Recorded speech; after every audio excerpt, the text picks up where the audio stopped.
Welcome to the Love and Victory Show with Val, where we will bring you candid conversation. In each conversation, we will talk about real life ups and downs while tackling unresolved matters.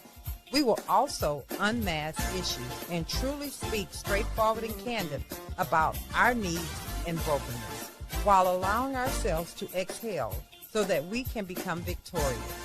This is a place where you can be open to the possibilities of living life in abundance while gaining tools to become bold and complete. So let's get to it. We have amazing guests each week, and today is no exception. Join us as we change lives one conversation at a time. You know what to do. Now let's get to it.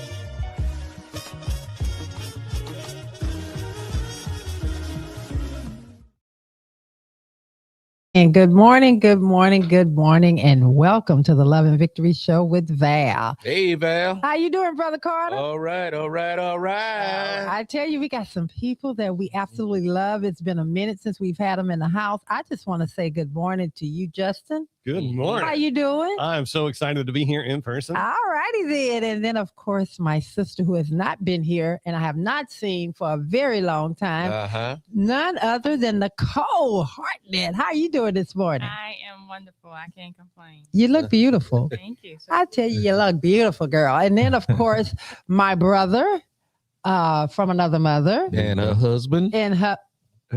Nicole's husband. Oh, now you want to jump in. Huh? Oh, okay. And Nicole's husband, my brother. How are you doing this morning? Doing great. Good to be here. All righty then. So thank y'all both. We're going to get this show going. Brother Carter, you doing fine? And we're going to start. Oh, you are. She said you was. Okay. You're doing just fine this morning. Thank you so much. Unless you got something else you want to say? Thank you so much. All right. I'm doing just fine. All righty then. Well, we're going to go and start with the prayer and the scripture. Thomas. Oh, yes. Could you render a prayer for us real quick, please? Sure. Heavenly Father, thank you for this day. Thank you for the opportunity to come together. Thank you for all that you have done and all that you continue to do. We ask today, Lord, that you get into every word that is uttered here today and that it will help someone along the way. Lord, we thank you and we praise your name. In Jesus' name, amen. Amen. And God bless you. Ready in season, out of season. Just call on him. That's my brother. I tell you. You know what to do, Lawrence.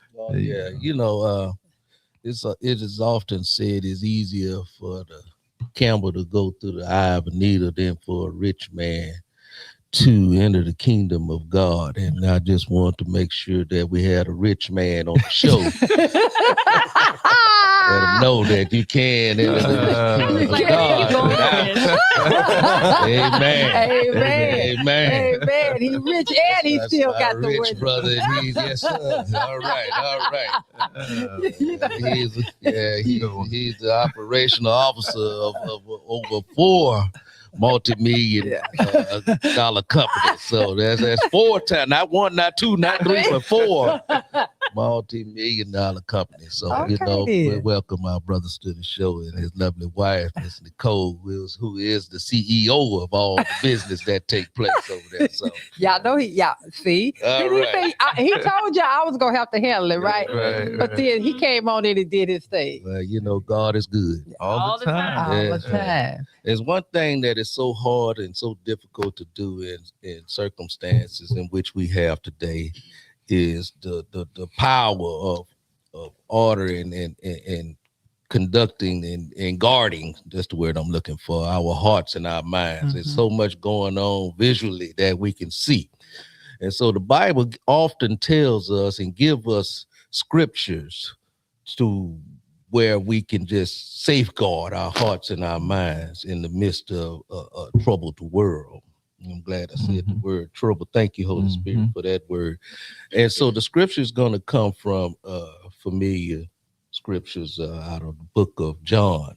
I read last week on John 1. The word in the beginning was the word. We did that. And so this week we're going to the 14th chapter, and you often hear this at funerals. It says, let not your heart be troubled. You believe in God, also believe in me. In my Father's house many mansions. If it were not so, I wouldn't have told you. It says, and if I go, I got lost because I can't see my scriptures around here. Let me see if I can find something bigger. Okay. I'm supposed to have this stuff ready to go You right can now. see, you need me to read it. Let me pull it up here. Okay. It's time for the large print edition, brother. I know It is. it is. I'm gonna start over, 14th verse. Okay. Let not your heart be troubled. You believe in God, also believe in me.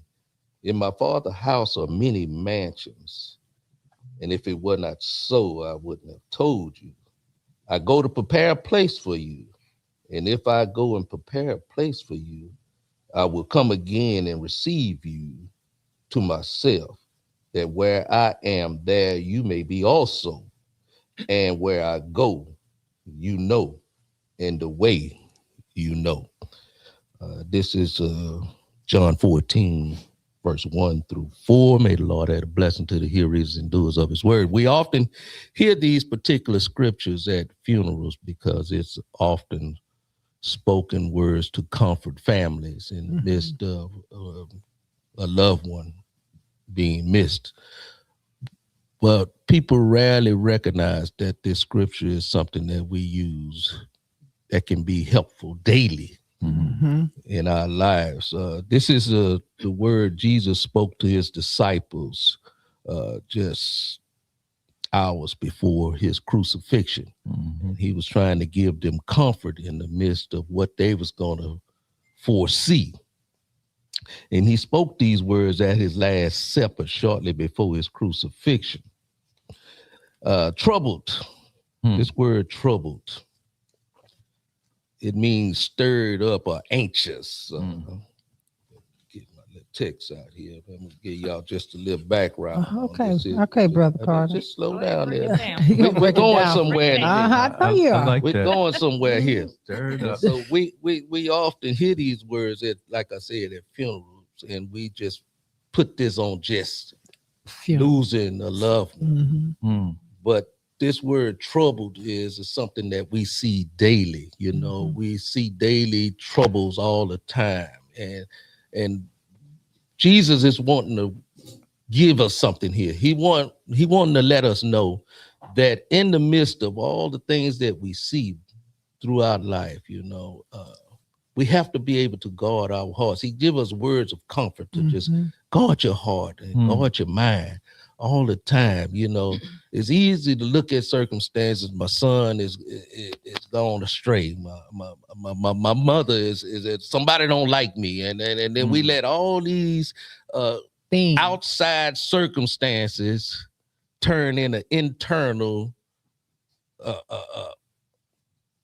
troubles. In other words, it just turmoil and stuff that take place within our hearts and our minds. And so Jesus wants us to let you know. I just want to let you know that Jesus wants us to use this word not only just for funerals, but we also want to use this through our daily lives, that we just let not your heart be troubled. I actually like that you chose that particular scripture, because in the midst, while we have things going on, it's so easy for people to see the smile, and they can see you looking good and sometimes appearing to be feeling good, but they have no idea what you're going through.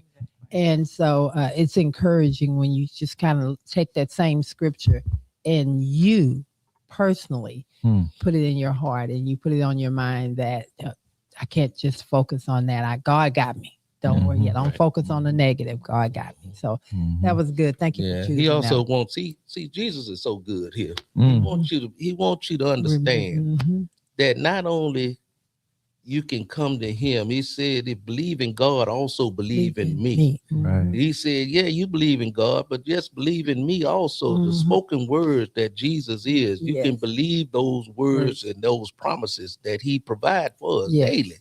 He said, let not your heart be troubled. Believe in God, also believe in me. Not in me, but Jesus. This is Jesus saying that to you. Yes. So believe in Jesus and believe in God, and let the comfort of and the love of and the peace of God.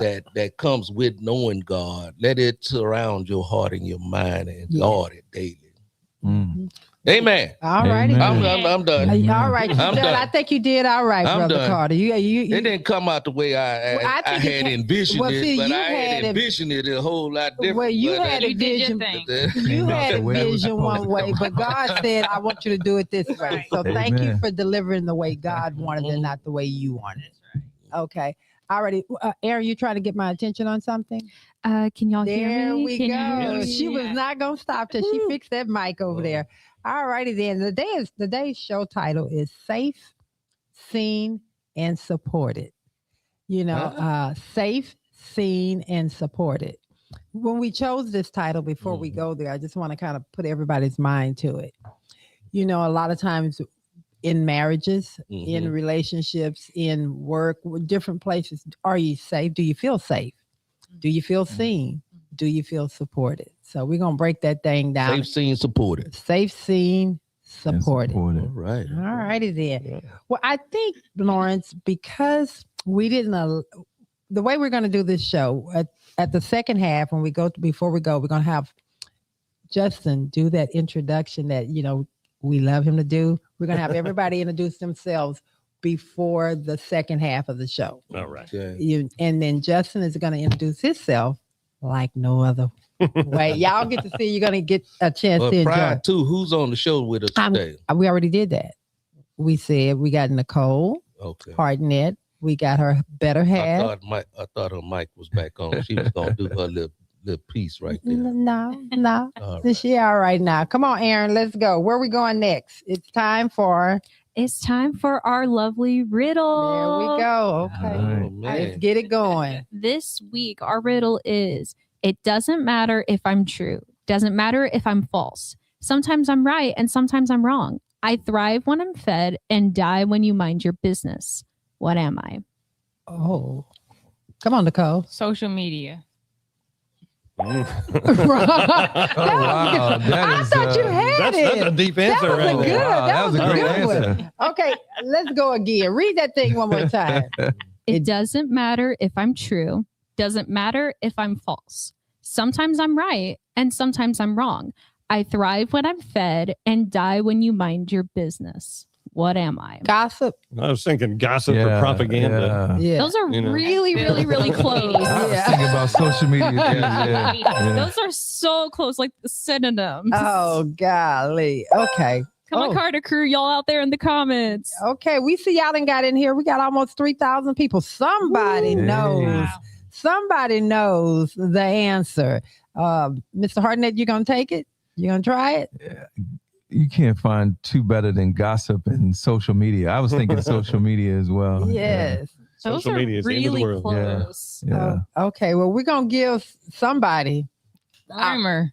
Oh, say it again. Rumor. Rumor. Rumor. How do rumors get started? Started by jealous people, and they get mad at something they had and somebody else is holding. That was a Sometimes good it's true, sometimes it's false. Yes. Okay, then that was a Man, good one. That Yeah. was a good one. And we Golly. did have one guest from Sharina Black. She had said your side of the story Mm. and rumors. But I'm Rumors. sorry, Dr. Nicole beat y'all to it. Hey, Sharina, good morning. How you doing, sis? Okay. And by the rumors- way, we all look amazing today. Well, thank you. Thank you. Thank you. All right. Okay, then where we're rolling next, Aaron? Come on. Well- you got that mic. Let's Keep go. it Let's Oh, keep you. it. absolutely, absolutely. Get it But you know, crack-a-lacking. it takes a little finesse, a little skill to do things as smoothly as I do. Oh, wow. Pat yourself on the back. but then, you I know tell you. what? I think it's time for us to come clean this week. Oh.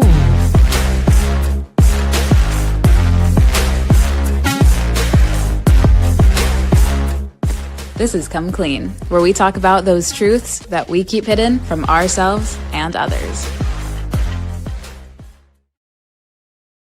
All righty. Yes. So for those of you who don't know, we are all about love and accountability on the Love and Victory show with Val. And part of that comes with being honest where we're at. And sometimes we might say the same thing week after week after week because we got to get a good scrubbing in there. And sometimes we're squeaky clean. But this week we're going to come clean. So take it away, Miss Carter. Well, I'm going to come clean. So yesterday, I told Lawrence, I said, my son got my mom and my sister, and I said, I'm gonna go have me some lunch, and then I'm gonna just chill. Mhm. First, I was gonna come out to the office and do some work. I'm like, no, it's Friday. So having lunch, I had one, then I had two, then I had three. You coming clean? I'm coming clean. Mhm. What glasses of wine, that's all I'm gonna tell you. Mhm. And I had to make it home, and I passed out when I got home. So my come clean is, girl, stop at 2, no more than 2. That's all you needed. But it was sure good being out. Thank you, Lawrence. There you go. Giving me my All time. right, you had your U time. I had my U time, but that 3, that I didn't need that third glass. So your come clean is you had one too many drinks. Yes, sir. Okay. That's when y'all. By the time you pick my Too many. She's on 4. Yeah. The limit was 2. no. 3. Okay. You left something out. I mean, well, I never saw the purpose in just having 2 or 3 drinks. That's amazing to me. I don't understand. Well, first of all, I'm not really a wine drinker. Yeah. Mhm. And so I was like, okay, it's okay. This is nothing. And I Yeah. tell you, when I stood up, yeah. But yeah, stuff on your mind. You was trying to wash it away. So. I have to come clean. Let not your heart be troubled. Baby, it was free Indeed, yesterday. I said they came home. They came home. I was passed out in the room. She Out. freed her heart and her mind. All right, that's my come clean. What's your Right, come clean? Justin. All right. Well, mine was going to be about drinking too, but now I feel a little bit weird about it. Oh, no, come on. I just hit 18 years of sobriety, which I'm super excited All right, about. get it in Oh, clap. Lord, yes. So, my journey through that experience has covered a lot of territory, and I stopped going to AA meetings years ago, Mhm. and really focused on therapy and personal growth in that realm. And I had a friend that was in a jam a couple of weeks ago, and I took him to an AA meeting, and it felt so good to be plugged back into that community. Like just a group of people that are like-minded on the same mission. And I forgot how much I enjoy the community aspect of that, and how selfish it is for me to have gained all the ground that I've gained and not go share that with people Come who are on just now. starting on Come that on. journey. Yeah. Wow. So I am recommitting to going back to AA meetings on a regular basis to share my growth. Yeah. Okay. All right. Do you think you stopped going because you felt like you didn't need it, or you just got too busy with everyday work? Or? Well, I moved to a new town, and really got into therapy, and I wasn't gaining much from going to AA anymore. Like it's a first step on a journey, but it can only take you so far, right? Yeah. And I was being self-centered in my perspective that I'm not getting anything out of this, and I wasn't thinking about what other people are getting out of me going, because I do have stuff to share. Mhm. Right. So true. So you have a different purpose for going now. That's right. But just the community aspect is just as important as me sharing my experience. Yeah. It's For good me, for 'cause you. I am an introvert, and I will sit at home and never see another person and be happy as a clam. I Yeah. know how that And Well, that's why often we go through testing times. That's you right. know, so we can have a testimony at the end of it. So that's it. Yeah. it's your time to share now. Mhm. All right, Nicole. Nicole, Mm. come on, clean girl. I put mine out. Well, I'm not a drinker. That's so I good. I thought I was going to be able to join y'all's club. That may have been easier. My come clean is I'm a shopper. Mm-mm, Oh, mm-mm. Ooh. I know. You love to shop. Are you an online shopper, or you go actually to the facilities to do your No, shop? I don't go to the mall that much anymore. Mhm. I've stepped away from that, but I'm I'm a scroller. Oh. That's what I do on social media. That's my guilty pleasure. Mhm. I don't care about anybody's business on social media. You're not gonna catch me Yeah, doing looking. that.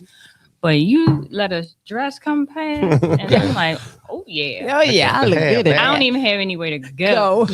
I feel that way about shoes. I can look at crazy shoes Oh. online all day long. That It's a too. weird thing that I've developed once I turned 50. That too. Mhm. But yeah, my guilty pleasure is definitely shopping, and I have purchased some things that I probably should not have, Mhm. but Coming clean. I have So many since you're coming clean, that means you're gonna stop doing that now. She just letting them know. I didn't put it out into the atmosphere. Look, you and I pray on it, and I scroll maybe every fifth item. Okay. You know what? The first step is always acknowledgement. That's Right. Yeah. I Well, it's good know. for the economy. You know, you're doing well, your you part. just giving them heads up. There'll be a package at the door. It's a package At the door. Just get the package, and, you know. I think I know my UPS, FedEx, postal people by name. Oh my God. And I know when they go on vacation. There you go, because you can tell the difference. There you go. Lord. Amazing. Well, what you got there? I was going to finish up with that, but I won't. Oh, so you have a shopping problem? Don't even No, comment. because I was Don't going to even- comment on her shopping This is thing, your but thing. I gotta talk about myself. Nicole say, do your own thing. Yeah, years ago, I used to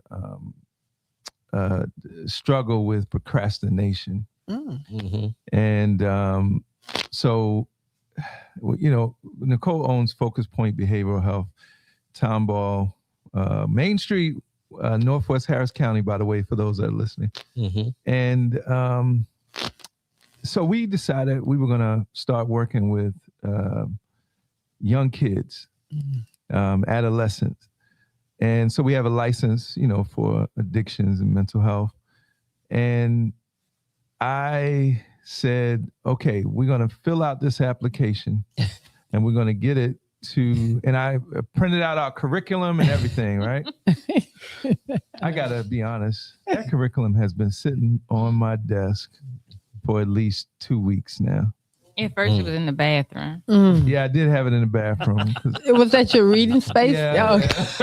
I mean, it was Just thinking about it. Ruminating. So once I read it, I left it in the bathroom. I put it, now it's on the counter. And so to kind of discipline myself, I sent an email to 2 of the employees and said, please, let's finish this on Monday. Oh, Yeah, okay. Because we need to do that. And I don't like to procrastinate. It was just one of those things that I worked on. I did to-do lists. And, sometimes to-do lists are not that good. They're not that good. They'll wear you out. You get upset when you don't Finish the the to-do to-do. list and you get anxious. Mm-hmm. So anyway, that's my come clean. We should have had this application in 3 weeks ago. 3 weeks ago. Yeah, Yeah. But you made a commitment I did. that you're gonna do it on Monday. Monday. Yeah. Okay. All right. We're gonna check back. That's okay. right. We're gonna check back. Follow- We're gonna follow up. All right. All right. All right. Okay, Brother Carter, what's your All come right, clean? My come clean is going to be real simple here. You started off with drinks. I may end it with drinks. Okay. My come clean is, Lawrence, you don't have to have that last drink to go to bed, and have it sitting on the nightstand and they're still sitting there in the morning. Yeah, you didn't need that. Finish that drink and go on, finish the drink and go to bed after that, man. You don't Or let the- just don't get it because you Right. don't want it. You don't even You need don't it. You don't even need it. Yeah. You was You done. don't need it. Yeah, how about you just don't get it? That's like eating food just so it's not on your plate anymore. It's a bad Yeah, plate. that's a bad. Yeah, there you Well, go. I ain't Yep. asked y'all. They ain't come clean to be all chip time.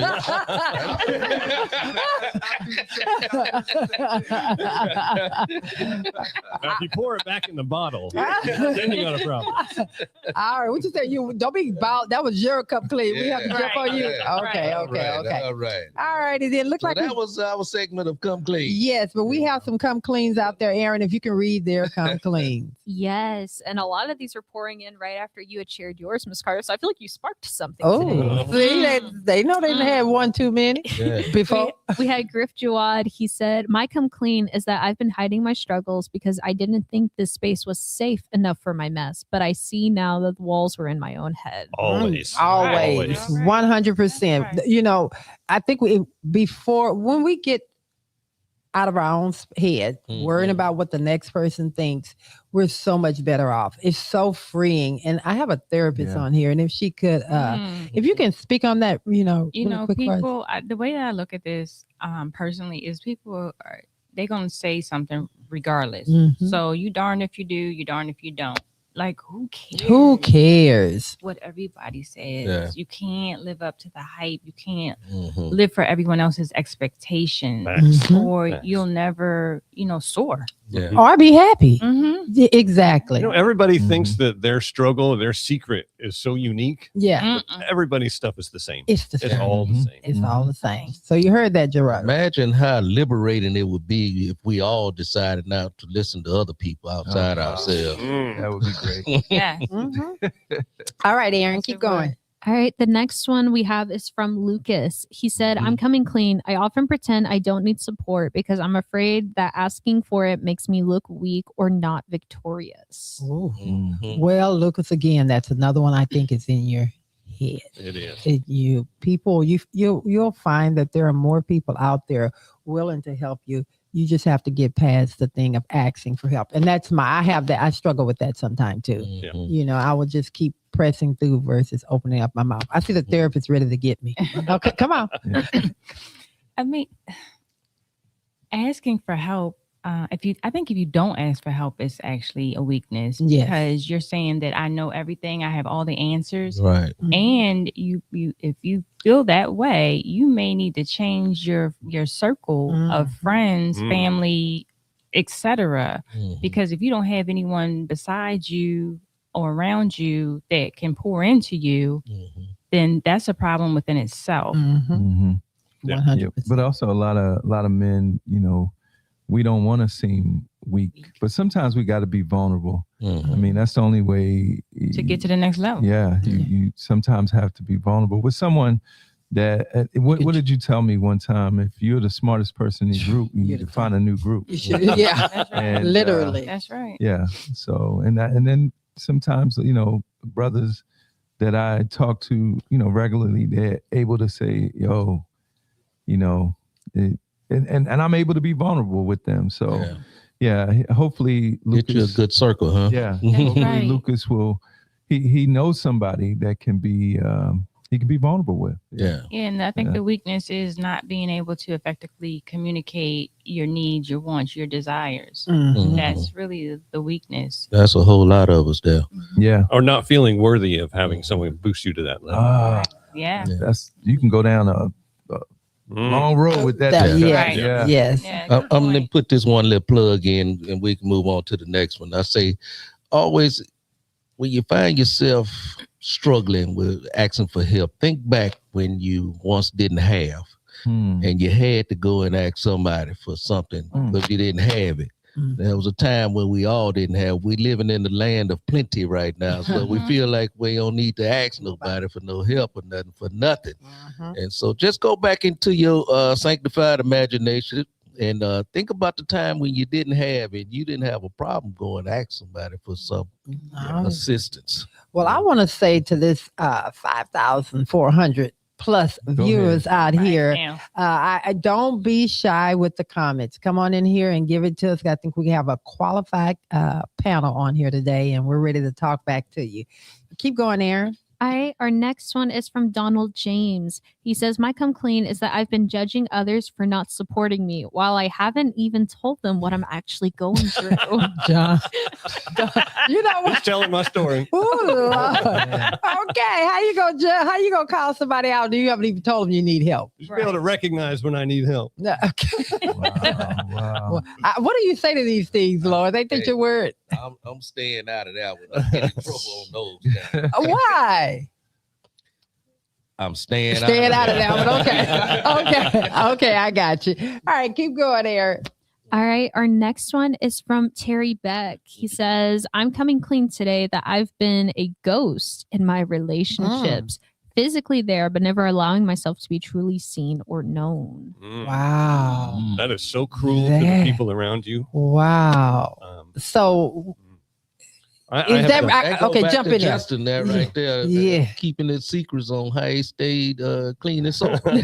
I think that that's a form of punishment. In my first relationship, my first long-term relationship, I did that a lot as a way to punish my significant other. Like I would just cut her off emotionally and we would just occupy the same space. Ooh. And I never got feedback from her that was landing. So I would just ramp it up. And when we split up, we finally had a conversation that we should have had 10 years before that. Mhm. And she's like, you were so cold to me, and that hurt so bad. And I was like, you never let me know that it was hurting, so I had to keep trying harder. So did she actually need to let you know, and you knew you were purposely doing it? Yeah. So why did she need to tell you if you knew you were doing it? Well, she needed to let me know that it was landing so that I didn't feel the need to ramp it up. So neither one of us communicated with one another at all. Okay. Terribly unhealthy. No, wait. Everything about it was, that was very unhealthy. that was very. two raging alcoholics in a very dysfunctional emotional relationship. There you go. There you go. All right, then. But we love that you're coming clean, and admitting it is always the Yeah. first step, Terry. That's right. All right, keep going, Aaron. Our last one is from Abraham James. He said, my come clean is that I've been supporting people out of obligation rather than love, and it's made me a person who isn't safe to talk to. I love the segment. It makes me pour out everything from my heart. Wow. But we love you too. We love that you guys come on here and we're going to give them a hand clap here. We love that you guys come on here and you feel comfortable enough because, forget it's 6,000 people on here. Isn't that something you feel safe? Yes. With the hundreds of millions and billions of people. Yes. But you feel safe coming onto this set and expressing yourself like that. But I think because what God has built here is such a safe environment. It's judgment free. And because we are so transparent, it makes other people feel comfortable. That's beautiful. Maybe it's not. It's because they're not actually looking at an individual in their face. Right. It's strangers. It's it's strangers. It's just the first initial. The Carter crew. Name. The Carter crew is not strangers, man. We family. Let them know it. I'm talking about the other 6,000. The other 6,000. Yeah, there you go. This is the close knit. Yeah. So maybe they don't. Right. No. Okay. All righty then. Well, Aaron, where we going now? We done got through this. Well, definitely. And so I wanna ask your thoughts, Miss Carter. But I say Miss Carter, it's our host Val. Okay, come on, darling. So we do have two Teen the Streets, but we also have Blessed or Blocked. And both are really fun, but I kind of want to hear your thoughts. Okay. Let's go with one Tea in the Street. And then, they both are really good. Just go for it. We got time. Let's just go for it. All right, let's go for it. This is Blessed or Blocked. We watch the reels. If it hits, it's blessed. If it doesn't, blocked. Not everything deserves a platform, and we'll tell you why.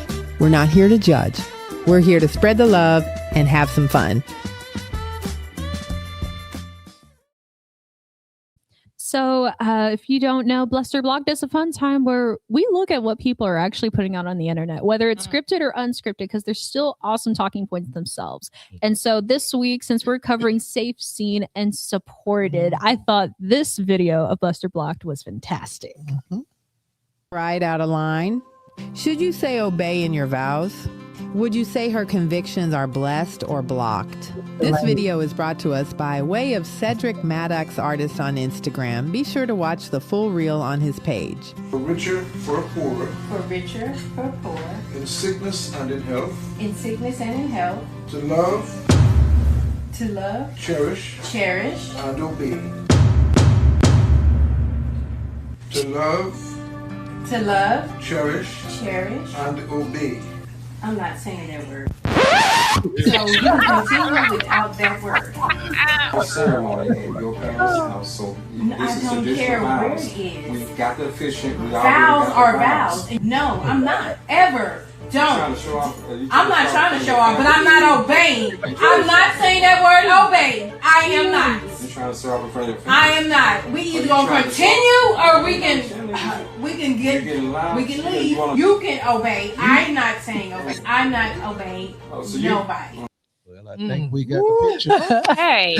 Okay. I feel like that's straight block. Oh, wow. Because I'm going to say block them from, they don't even need to start. I mean, just stop. Just take their stuff and walk out. They're not ready for marriage. No, getting married is not going to make that. That is not going to make. It's only going to get worse. Yeah. So I mean, definitely a block. And it's kind of, I understand about the obey, but you're not really obeying the man. When you're obeying, in my opinion, the relationship and the covenant that you have with God. Yeah. That's what I believe. So yeah, I was with her in the very beginning, but then it went downhill really fast. Right. Yeah. I can't say in the very beginning, but Yeah. When did it go downhill for you? What is it? For richer and for poorer? You went to for richer. Indeed. I'm not even claiming. I wasn't even claiming that. Speaking that on you. I was not gonna claim no poor. No, We're not we doing that. Huh? We ain't doing that over here. No, so you got to keep it pushing, huh? That's I stood right. in front of her like, did she just say that? And did. I said the same thing. Yeah, he did. Richard. He did. and look at you now. See? But you know what? I claim that. It's significant about the word. Shoot. Words matter. Mm-hmm.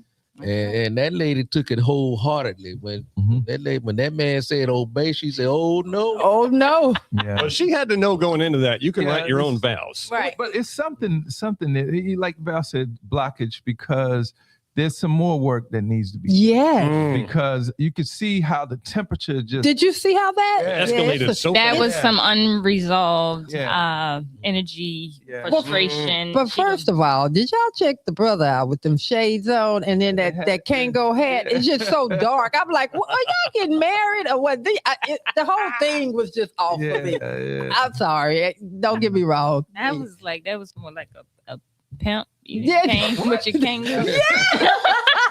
What? Yes. Okay. It definitely didn't come off. Okay. Yeah. Aaron, next. Because we go all day. We can was that block for me. Was it block for The you? block. That was black. Block. They Block. need to not even get it started. Don't go. Yeah. All right, that's good to know. Say what you want to say. It's what we're here for. It's time for Tea in the Streets. And remember, no matter what we cover, we're doing it the right way.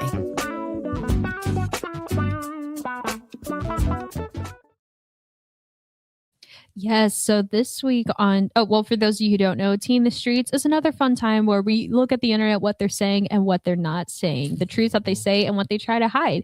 And so this week, we're actually going to be taking a look at the people in your life.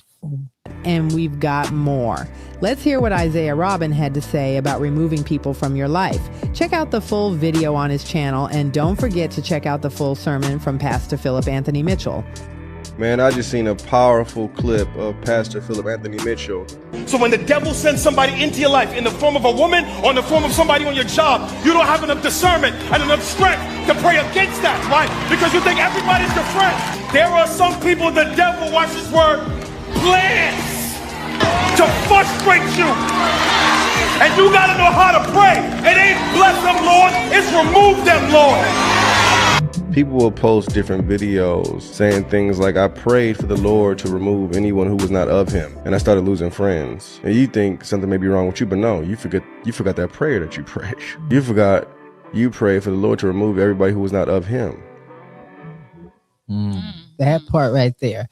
Okay, so when I saw this clip and Aaron and I were discussing it, one of the things is like words are powerful. And the same thing that we do, we ask God to, should this person be in my life? I'm just feeling something's off here. Or are we a good connection? I don't feel like they really should be. But have you really prayed before you let them in?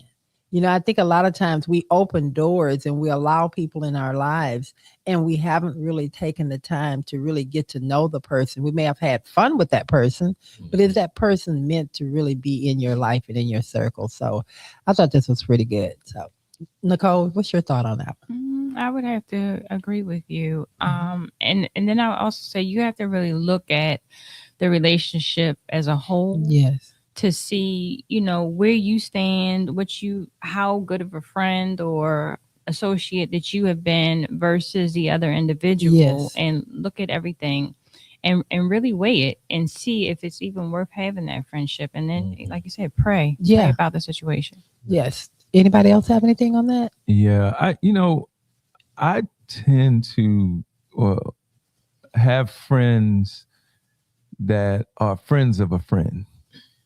And a lot of associates, and I don't know how to explain it, but slowly but surely, there's something that is either needed, and I don't provide it, and then I'm losing friends. You know, but they weren't really. They weren't friends. My friends, yeah. They were friends of a friend. You know, like my guy over here says, "Hey, this is one of my guys, and yeah, he's into something else," and we start talking about that something else, and then once they get it, they gone. Yeah, or it just doesn't go the way I wanted or they wanted it, and then you know you find yourself.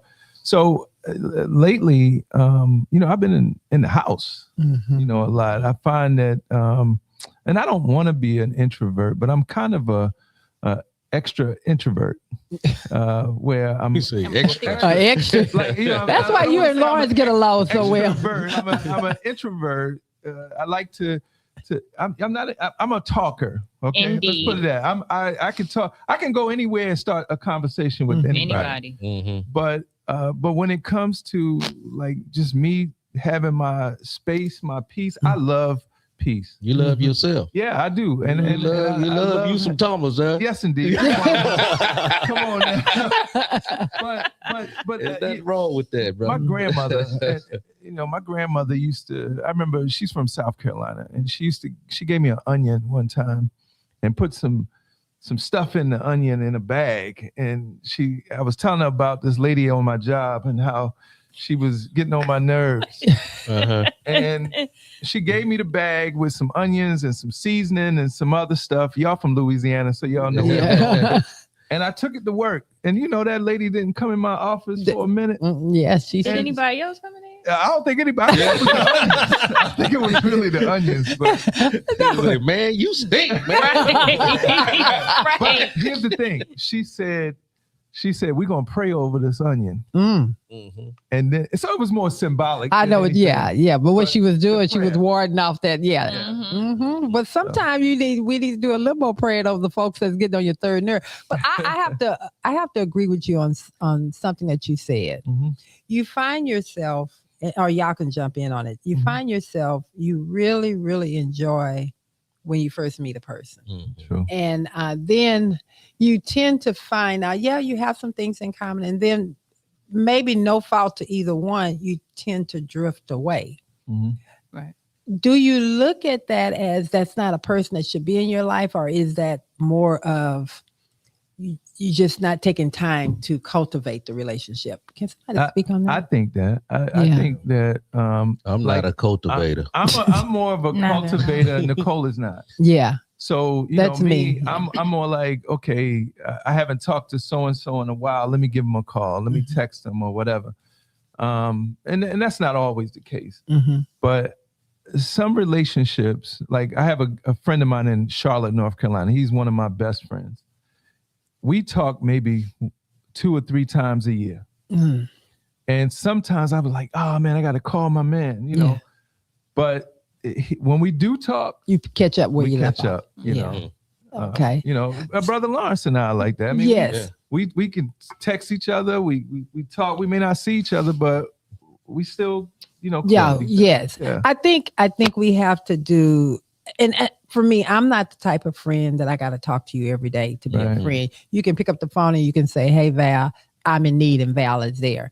At the same time, I don't want a friend in my life that I have to check in every day. Life be lifing. We just don't have time for it. You don't have time you for don't have it. time for a really needy friend. Yes, right. Exactly. We're all running multiple businesses. We got so much happening in our lives. Yes. It's hard to maintain really close friendships, especially several of them. And that's why it has to be a solid relationship. The friend needs to know that we're friends no matter what. We got each other back. Right. At the end of the day, when it come to, if you have to force something, this relationship that is not meant to be. It's like that first video we saw, the lady saying obey, or I'm not saying obey. They was trying to force a relationship that just wasn't meant to be. Right. So we have to be careful when we're trying to force relationships. True relationships just come natural. They do. And if they're not meant to be, you know, you won't even have thoughts of this person. This person won't even come Come up to on your mind. mind. You know? Right, when somebody come up on your mind, I believe That's when you care. That's somebody that you care about. Mhm. Shoot them a text. We got the text thing that's easy. I don't like to talk personally. Yeah. So I would send a text quicker than I would just call someone. You know? Yeah. Right. What is that? Is that a man thing? Well, we're gonna go ahead on. Eric, go to the next one. Yes, go ahead. There's You my ready? microphone. All right, and here's our second one. All right.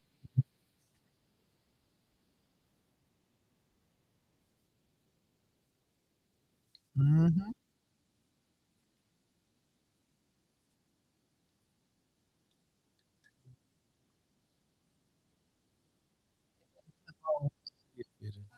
It didn't flip off. Oh, there he goes. There it Okay. goes. Yeah, I was in there. I was like, is that just me? Okay. Let me rewind a little. Okay. There you go. Emptiness.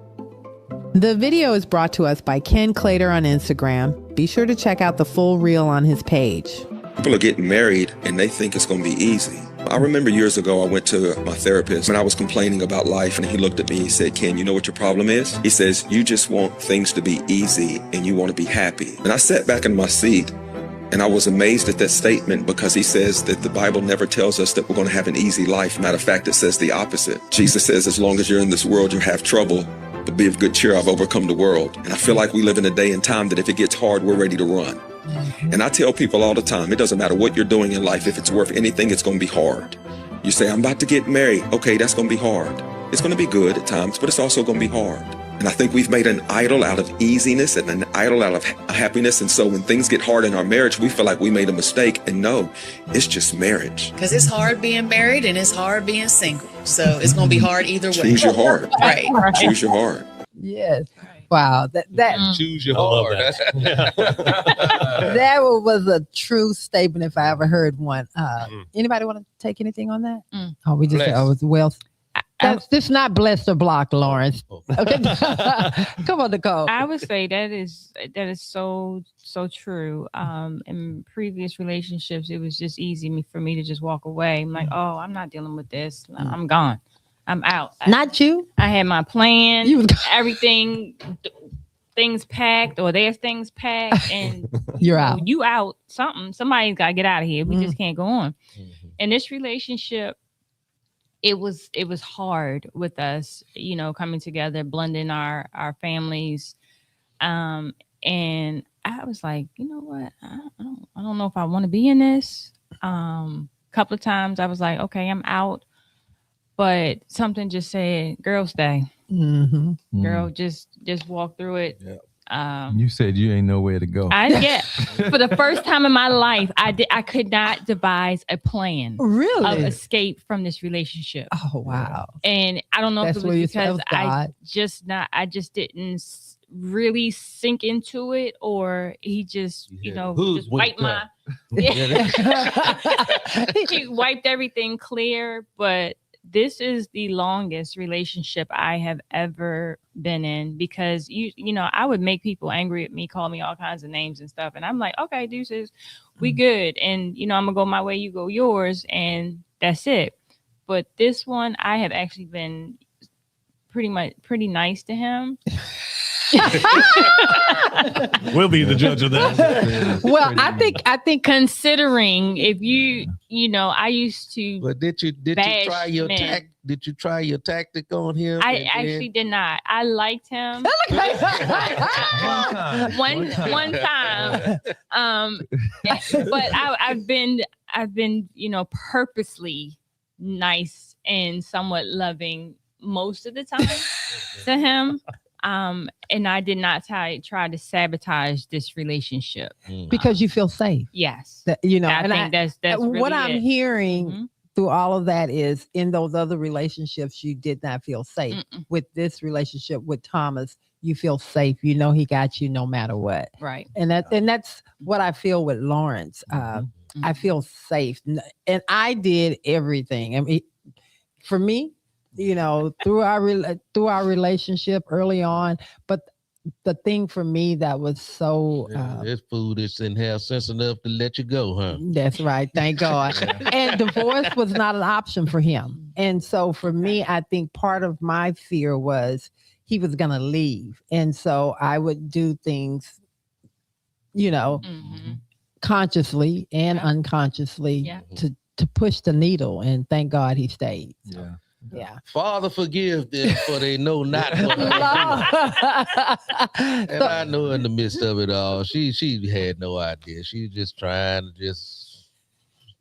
I don't know what she's trying to do. But I told you what I was doing. It was my own internal fears and things that I needed to overcome. And thank God you weren't a man that was like, I'm out, you know. I got too much Jesus in me to let you go. Okay. It ain't me. Greater is he that's in me than myself. All righty then. Well, I'm grateful. Lawrence would have walked his ass off.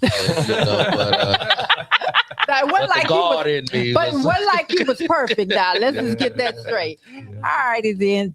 Anybody else have anything to add? Okay, we're gonna keep it moving, and it is time. Where we at, Aaron? Because we're right at the top of the hour. Yes. We gotta take a really so we gotta take a quick break, and then you got something good from here, so we can come back here for this conversation. Something good, Miss Carter. We do great on the Love and Victory Show with I don't know who this message is for. Might be for me. A little bit of Kim Ross. Okay. Where you gonna go? That song is for Nicole. When she was getting ready to jump out of the relationship. She didn't know where I was going. Yeah. And we'll be back.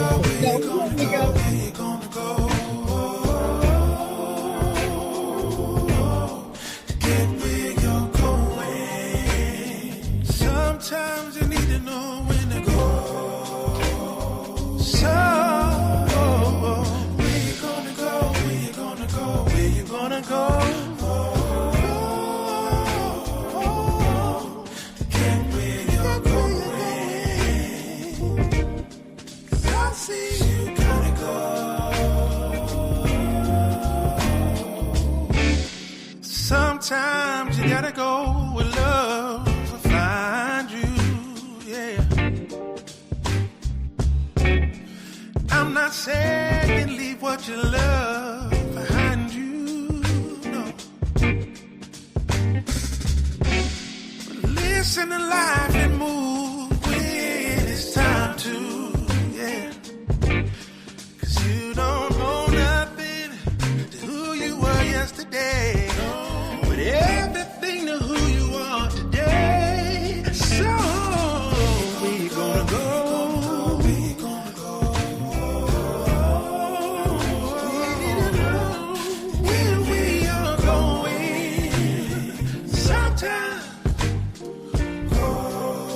Sometimes you gotta go.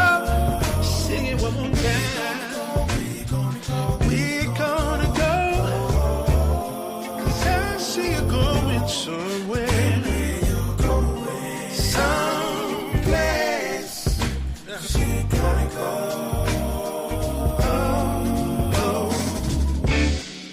Never know tomorrow there might be a mountain.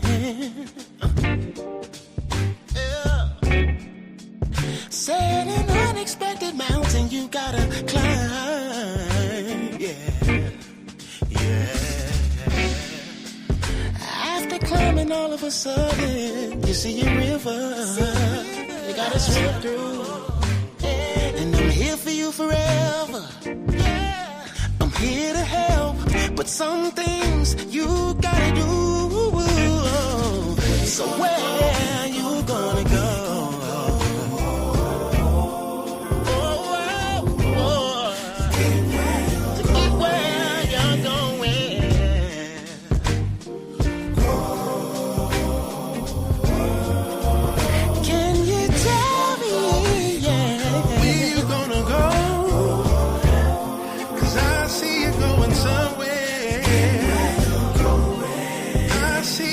Someplace.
just sit back and let it play, yeah.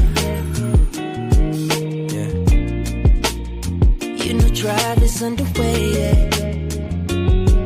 Dose. Curbside fine, yeah. Read between the lines, got pennies for your thoughts, pay millions for your mind, yeah. That's what you like, baby, pass and recline. Girl, you got the light, diamonds dancing tonight, and it's feeling like we on a vibe. Trying to turn the day into a lucky night.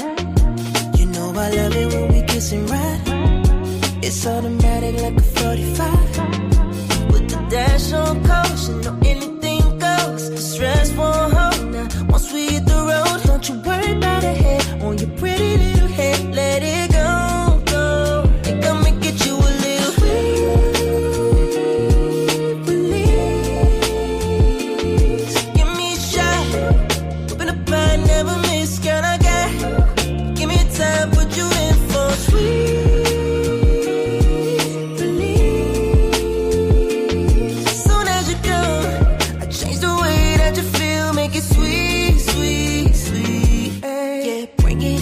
Same team, who we up against for the win. Co-star to your main event. Evident, no one better than. You're my sugar binge, insulin. I go crazy for you, I get militant. Rounds off, I know they waiting to see it downfall, but we still kicking it like a brown ball. Whenever you need it, you know I'm on call. You better believe it. With the dash on caution, know anything goes. Stress won't hold now. Once we hit the road, don't you worry about a head on your pretty little head. Let it go, go. Think I'ma get you a little sweet release. Give me a shot. Open up, I never miss. Girl, I got your time, put you in for a sweet release. Soon as you go, I change the way that you feel, make it sweet, sweet, sweet. Hey.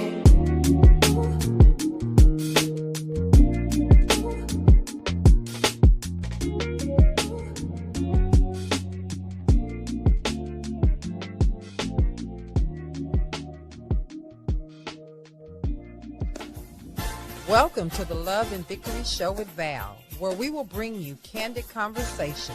In each conversation, we will talk about real life ups and downs while tackling unresolved matters. We will also unmask issues and truly speak straightforward and candid about our needs and brokenness, while allowing ourselves to exhale so that we can become victorious. This is a place where you can be open to the possibilities of living life in abundance while gaining tools to become bold and complete. So let's get to it. We have amazing guests each week, and today is no exception. Join us as we change lives one conversation at a time. You know what to do. Now let's get to it.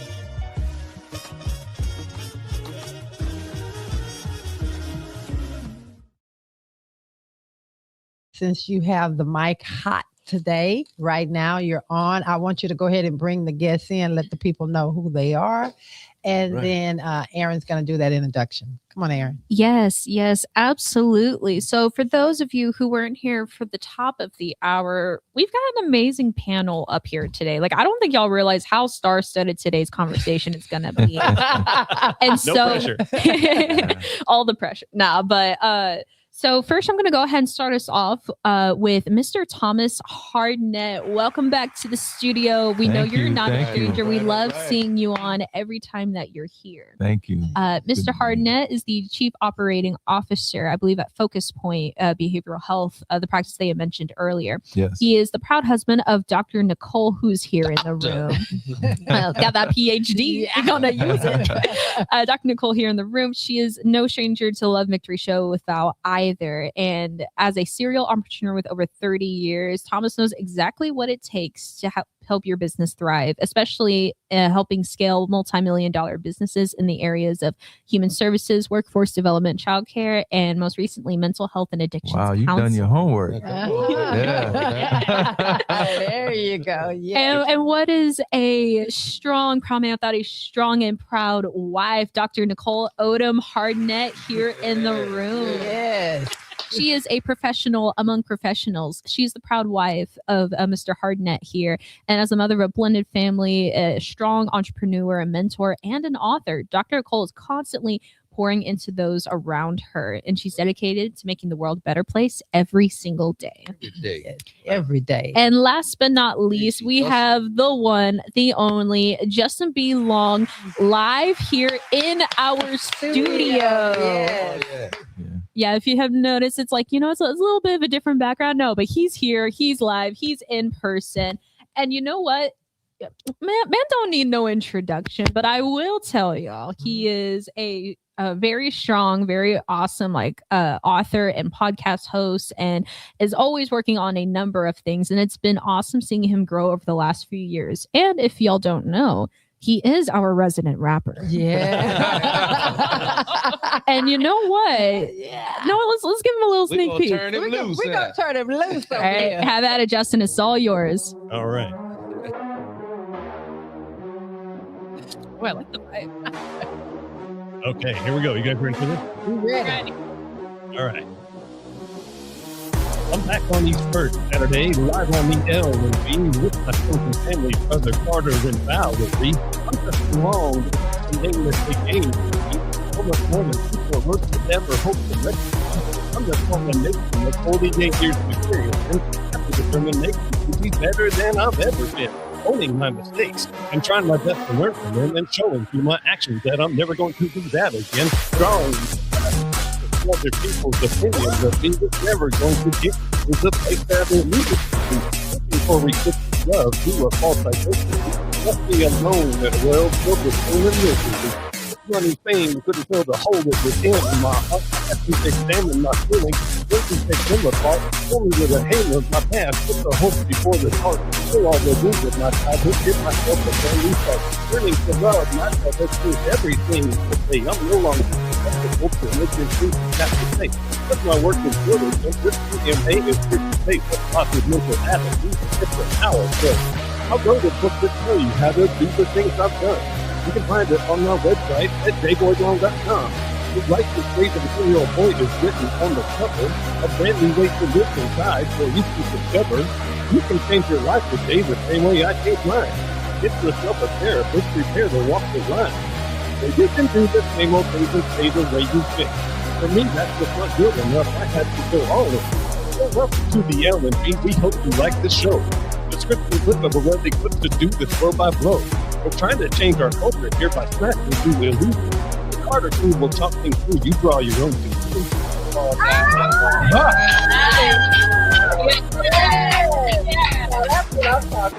Tipping on fofos. That was awesome. Yes, that was awesome. And he did that all with one breath. That's nice. Got to plug in all that. Yeah. Yes. I want to say thank you. Thank you, Great, not just great. for the rap, but thank you for being in person, on set, and more importantly, just pouring into the Love and Victory show every first Saturday of the month. Yeah. So thank you. I am- about 3 years now, 4 years. How long has it I been? don't even, since the beginning of Just time. stop Since the counting begin- now. I know, I can't even keep it straight. So thank you again. I love that. All righty then. We're supposed to get this show going. And Aaron, we got to do that acronym, and it's time for the conversation. Absolutely. So this week's acronym is The name of the show I'm is sorry. what? I'm sorry. Mm-hmm. rewind right there. I should get a rewind sound. So this week's conversation is safe, seen, and supported. Yes. And the acronym for this conversation is embrace. E is for exacerbate, to make a problem, bad situation, or negative feeling worse. M is for meditate, to think deeply or focus one's mind for a period of time, or to carefully consider. B is for blame, to assign responsibility for a fault or wrong. R is for resent, to feel bitterness or indignation at a circumstance, an action, or a person. A is for adapt, to adjust to new conditions. C is for cherish, to protect or care for someone lovingly, to hold dearly. And lastly is E for erode, to gradually wear down away over time. This is our acronym. Okay, if you can leave those acronyms, put them back up. Mm-hmm. I'm going to ask each of you all to choose one word in here that best describes you, or how do you, that best describes you. As far as being safe, seen, and supported. Correct. All righty.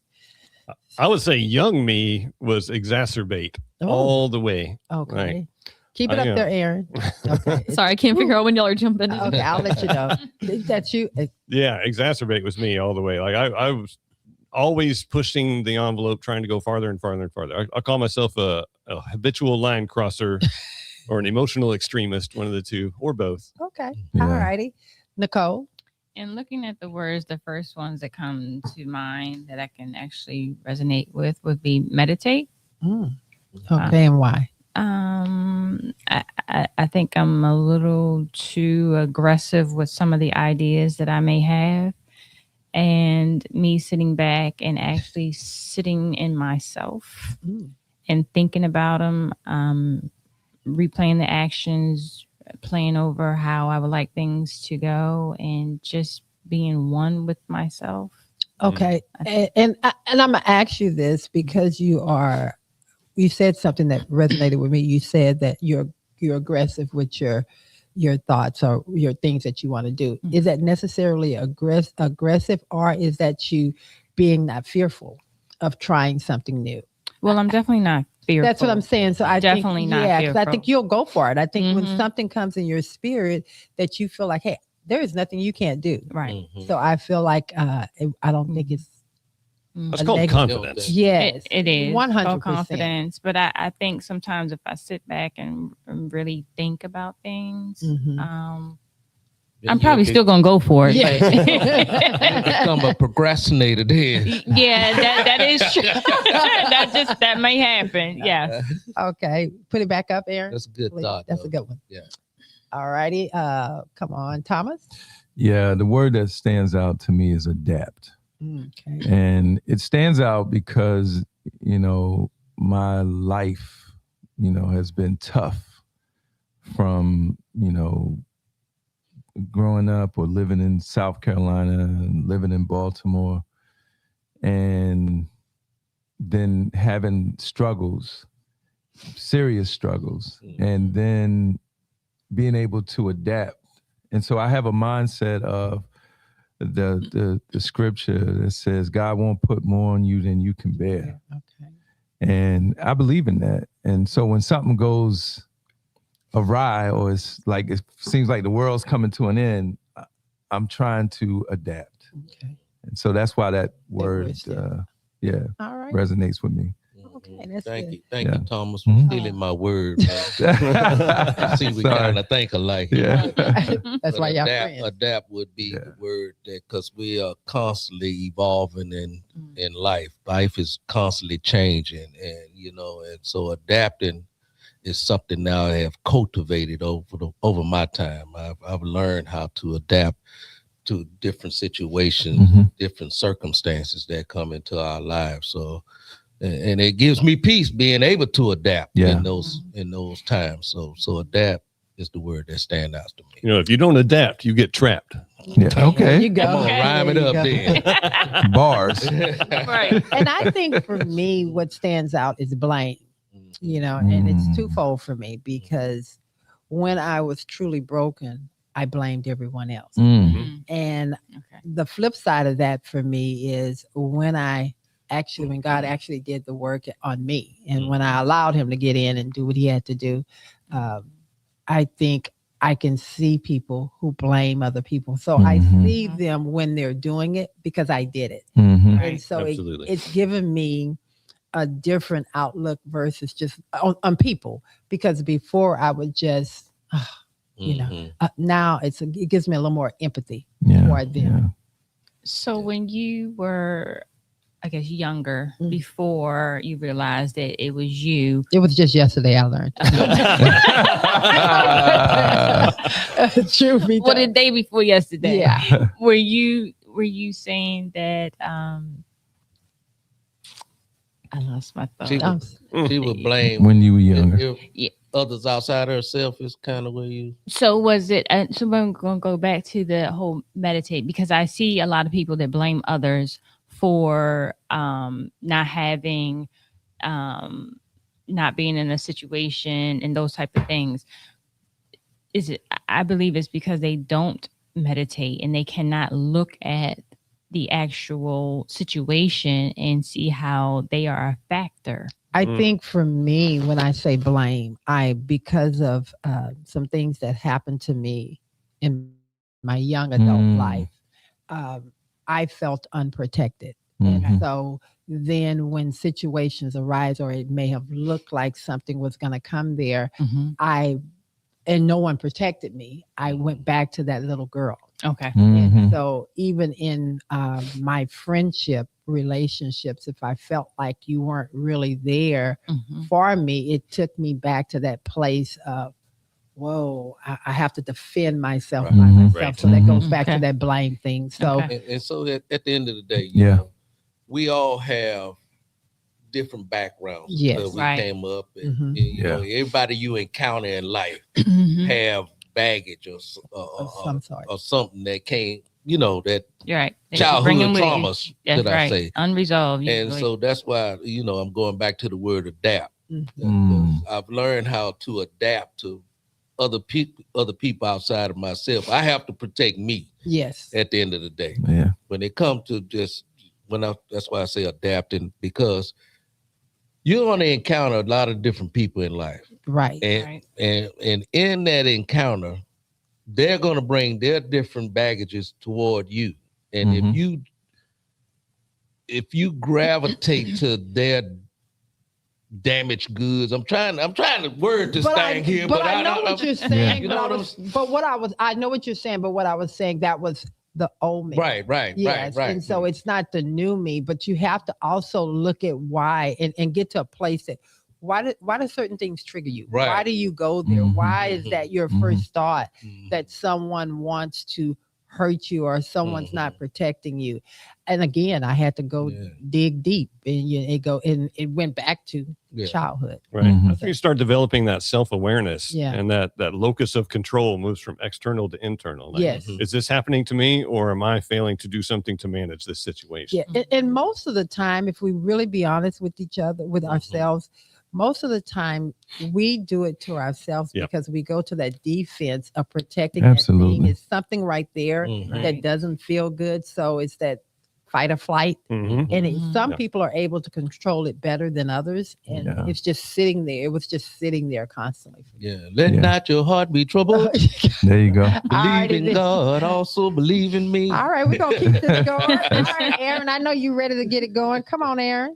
Yes. So kind of going along with the acronym about how like different things applied to us, like how certain ones stood out, right? It kind of got me thinking about just like relationship dynamics. How do y'all balance independence and intimacy without losing yourself either in your independence or within each other? Oh, are you speaking from a marriage or are you speaking of individual? Well, I feel like this could be applied to anything, because some people get lost in friendships and groupthink and everything like that. Some people get lost like within like their partner, you know. Can we answer it? Because we got 3 couples on here. So go ahead. Yeah, one of the things I think that I found that works for Nicole and I is she said something to me when we first started. I said something about her, I'm glad you're not trying to be somebody you're not, or something like that. And she said, well, I can only be me. And what I found in our relationship is I don't try to get her to do things that I want her to do. I mean, I pretty much just say, look, you are you and I'm me. I either got to accept you as you are. And it's been that way. And you know, even when it comes to money, you know, because money is one of those things that breaks up relationships sometimes. Yeah. We learn to, she has her money, I have mine, and we have a joint account. Mm-hmm. You know, she does, like she said in the beginning of this, she shops a lot. Mm-hmm. But she's doing it from her account. Yeah, she's doing it from there. Right. So it doesn't affect me. It doesn't affect the family because she's not taking it from the joint account. Or, you know, I don't have as much in my account as she does. But you know, and you know, as a matter of fact, I haven't bought any. I haven't bought any clothes in so long because she loves to shop. So she stopped shopping for herself and said, "Ooh, I'm gonna start shopping for you." I am a non-discriminatory shopper for anyone. I think it's a difference in the type CEO and COO. Okay, yeah. So you kind of just there we go. Yeah. There it is, right there. There it is. So execute, he operate. Yeah, but the thing is, I don't want to say we have a place because I don't want to say, oh, you stay in your place or whatever. I know, yes. But we understand our role. Yes. And we play our roles. Accordingly. I mean, you know, and I know that my role is to be a provider and a protector. That he is. And so I take it serious. As a father as well. Last night, my daughter, who's listening to the show today, good morning.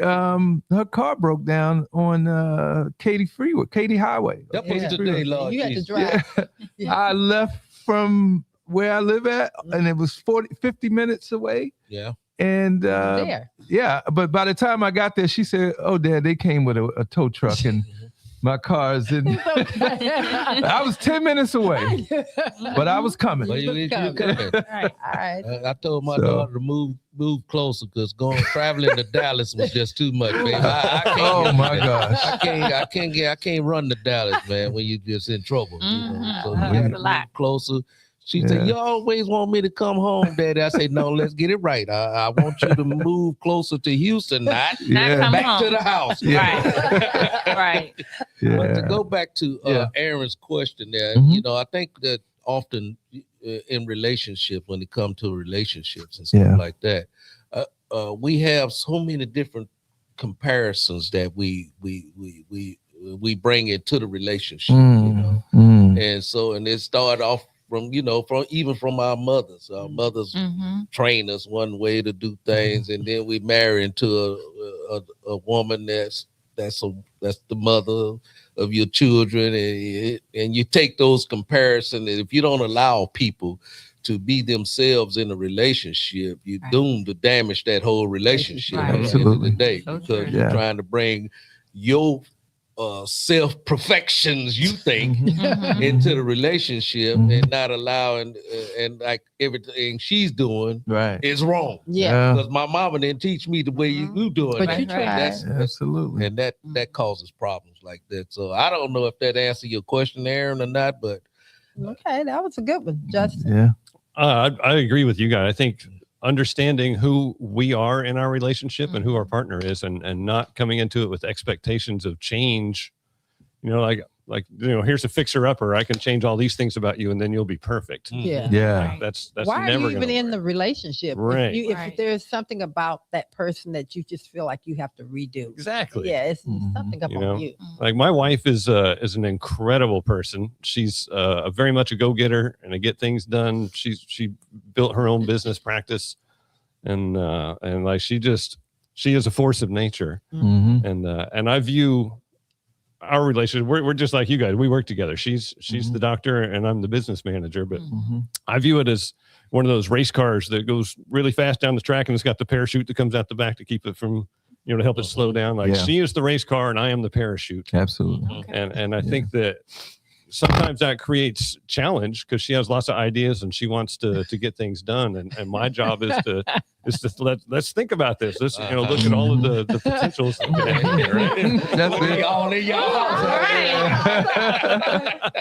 y'all have a conversation out there? Nicole. But you know, it's funny though. You say that. Nicole is a cusser. Yeah. And I'd never been around We a wasn't woman even cuss talking that about much. that. Yeah. Air my stuff out. Oh, no, but I'm going to say this. Say it. You got the beat button ready over there? She's not the cusser anymore. I'm the Right. cusser. What? And I So, find I have to catch behaviors have myself. rubbed off on you? Yeah. It did. And He you took know, that off your plate for you. I He never sure cursed did. around the kids or anything. It's a free for all down. Yeah, and it's it's- like whatever. But you can see the evolution, you Yeah. know, Yeah. and I'm happy for it. I mean, And you see, know. so the title of the show, today's show, is Safe, Seen, and Supported. Yeah. And so I'm listening at you guys talk here, and I'm hearing that Nicole, Dr. Nicole, I got to give you your reverence as it is. That. Dr. Nicole is feeling safe, seen, and supported. So now she don't have to fight for herself no more. That's why Yeah. she Don't used cuss to you use out. all them 4 other words, because Yeah. she was constantly in fight mode for herself. Yeah. Right. And so now she feels safe and I'm secured and cool, supported. calm, and sense. collected. That makes Yeah. sense. And now you feeling unseen and But you know what? We just talked about this, and I know y'all got to go to the next segment. But I want to say this though. Yeah. I like, and this is gonna sound crazy. I like not being seen Yeah. Yeah. because I've been seen as a business person in other cities, not here in Houston, but I've been seen all over, Yeah. and I like not being Being seen. seen. And I'm behind the person for her company, and she's seen by everybody, Yes. and I love it. You There's a love lot Yeah. of satisfaction Yeah. in being the guy behind the scenes that makes so many things work, though. Yeah. So Yeah. much satisfaction in that. I think it's more because he's pulling the strings, Mhm. and for lack of a better analogy of words, like I'm the puppet, so I'm doing the dance, but I'm tiptoeing doing the dance because I've never been one who wants to be in the forefront of everything. So it's a little unnerving for me at times, but I know in order for us to grow, and because of the type of company that we have and the type of mission and purpose that we have with mental health and substance abuse, which needs to be shouted from the rooftops For sure. everywhere, that I have to be seen and out front or do the little dance. And I think I'm beginning to become okay with that. But you're not doing it alone. And I think that's the kicker Yeah. in all of this, that the success happens when you're both a team True. and you're Yeah. both fulfilling. Yeah. That is your so side of the true. thing. And I like that safe, seen, and heard. Supported. Yeah. The safe part is it goes back to me, the roles that we play. And we're not playing these roles. No. These are natural. These Right, are right. things that we realize. Okay, I read a book one time that said How to Love a Black Woman, and what I've read in that book is you gotta understand them. Yeah. There you go. And so I don't always understand what Nicole says and does, but I'm trying to. And that right there is That counts for a lot. I can, That's why adapt Yeah. is your word. yeah, I want to. I want to, understand. And so I'll ask her. I say, hey, I'm don't bite my head off. I'm just trying to understand. Yes. Yeah. And You seek first to understand Right. before you be understood. exactly. Yeah. And so I've So- had a front row seat to both Dr. Nicole and Mr. Hardnett. Had a front row seat to their lives in Yeah. Baltimore, and I can tell you, this man could be like the mayor or something of the whole city. Yeah. I mean, Said no. that's how highly respected he is True. in that I've seen. And everybody just gravitate to him. They love him. They almost worship Yes. genuine. Thomas down there, and especially in Baltimore. I haven't seen you guys vibe in Houston, but in Yeah. Baltimore, I had a front row seat to just see just how important you were to the city of Baltimore and to the Yeah. people there. And so that was an honor for me to Well, thank you. Yeah. sit there. Baltimore's been good to me. It still is. Yeah. Mhm. Yeah. But we're gonna get Houston to be even better. All right. All righty then. Aaron, you want to go ahead? You got some more? I see the comments coming in. Yes. So I'm going to start off with, these are 2 questions, but I feel like they go very hand in hand. Okay. Piers Reese, he asks, what makes you feel safe? And John Luberson asks, what is the first step to feeling safe within ourselves when our external environment is still chaotic or unsupportive? I think that question needs to start off. We need to start off with Dr. Nicole. Okay. And then I'm going to Put it back up there. Yeah, if you put it would. back up there. And then I'm going to take that to anyone that wants to go after. They can jump in. All right. I think the first step to feeling safe is looking within yourself, knowing who you are, whose you are, and not worried about what people think about you or say about you. That's being safe. Not living up to the hype about what everyone else is feeling or thinking that you should do or how you should act. Okay. The second part. What is the first step to feeling safe within ourselves when the external environments are still chaotic and unsupported? That's it. Yeah, that's it. Okay, got you. All right. You know, that made me think of something. You know, you hear it a lot of times. Even in that clip we did with the wedding, you hear people say that you're supposed to submit. Yeah. Women are supposed to submit to men, but then the scripture right after that says that a man is supposed to love his woman or wife as Christ loved the church. Amen. That's some serious love That's there. some serious love. And some lay down your life kind of love. Yeah. And so when we were talking one time, I think I was talking with some of my friends, and they said, and, you know, I'm getting older and I'm trying to remember the conversation. But if a woman, God darn, I hate when I can't remember. Okay. I when that thought. That's okay. That's okay. It was sitting right there. Yeah, it was sitting there, but it's that to help you out a little bit here, okay, until you get your thought here, to go back to the question that was posed up there.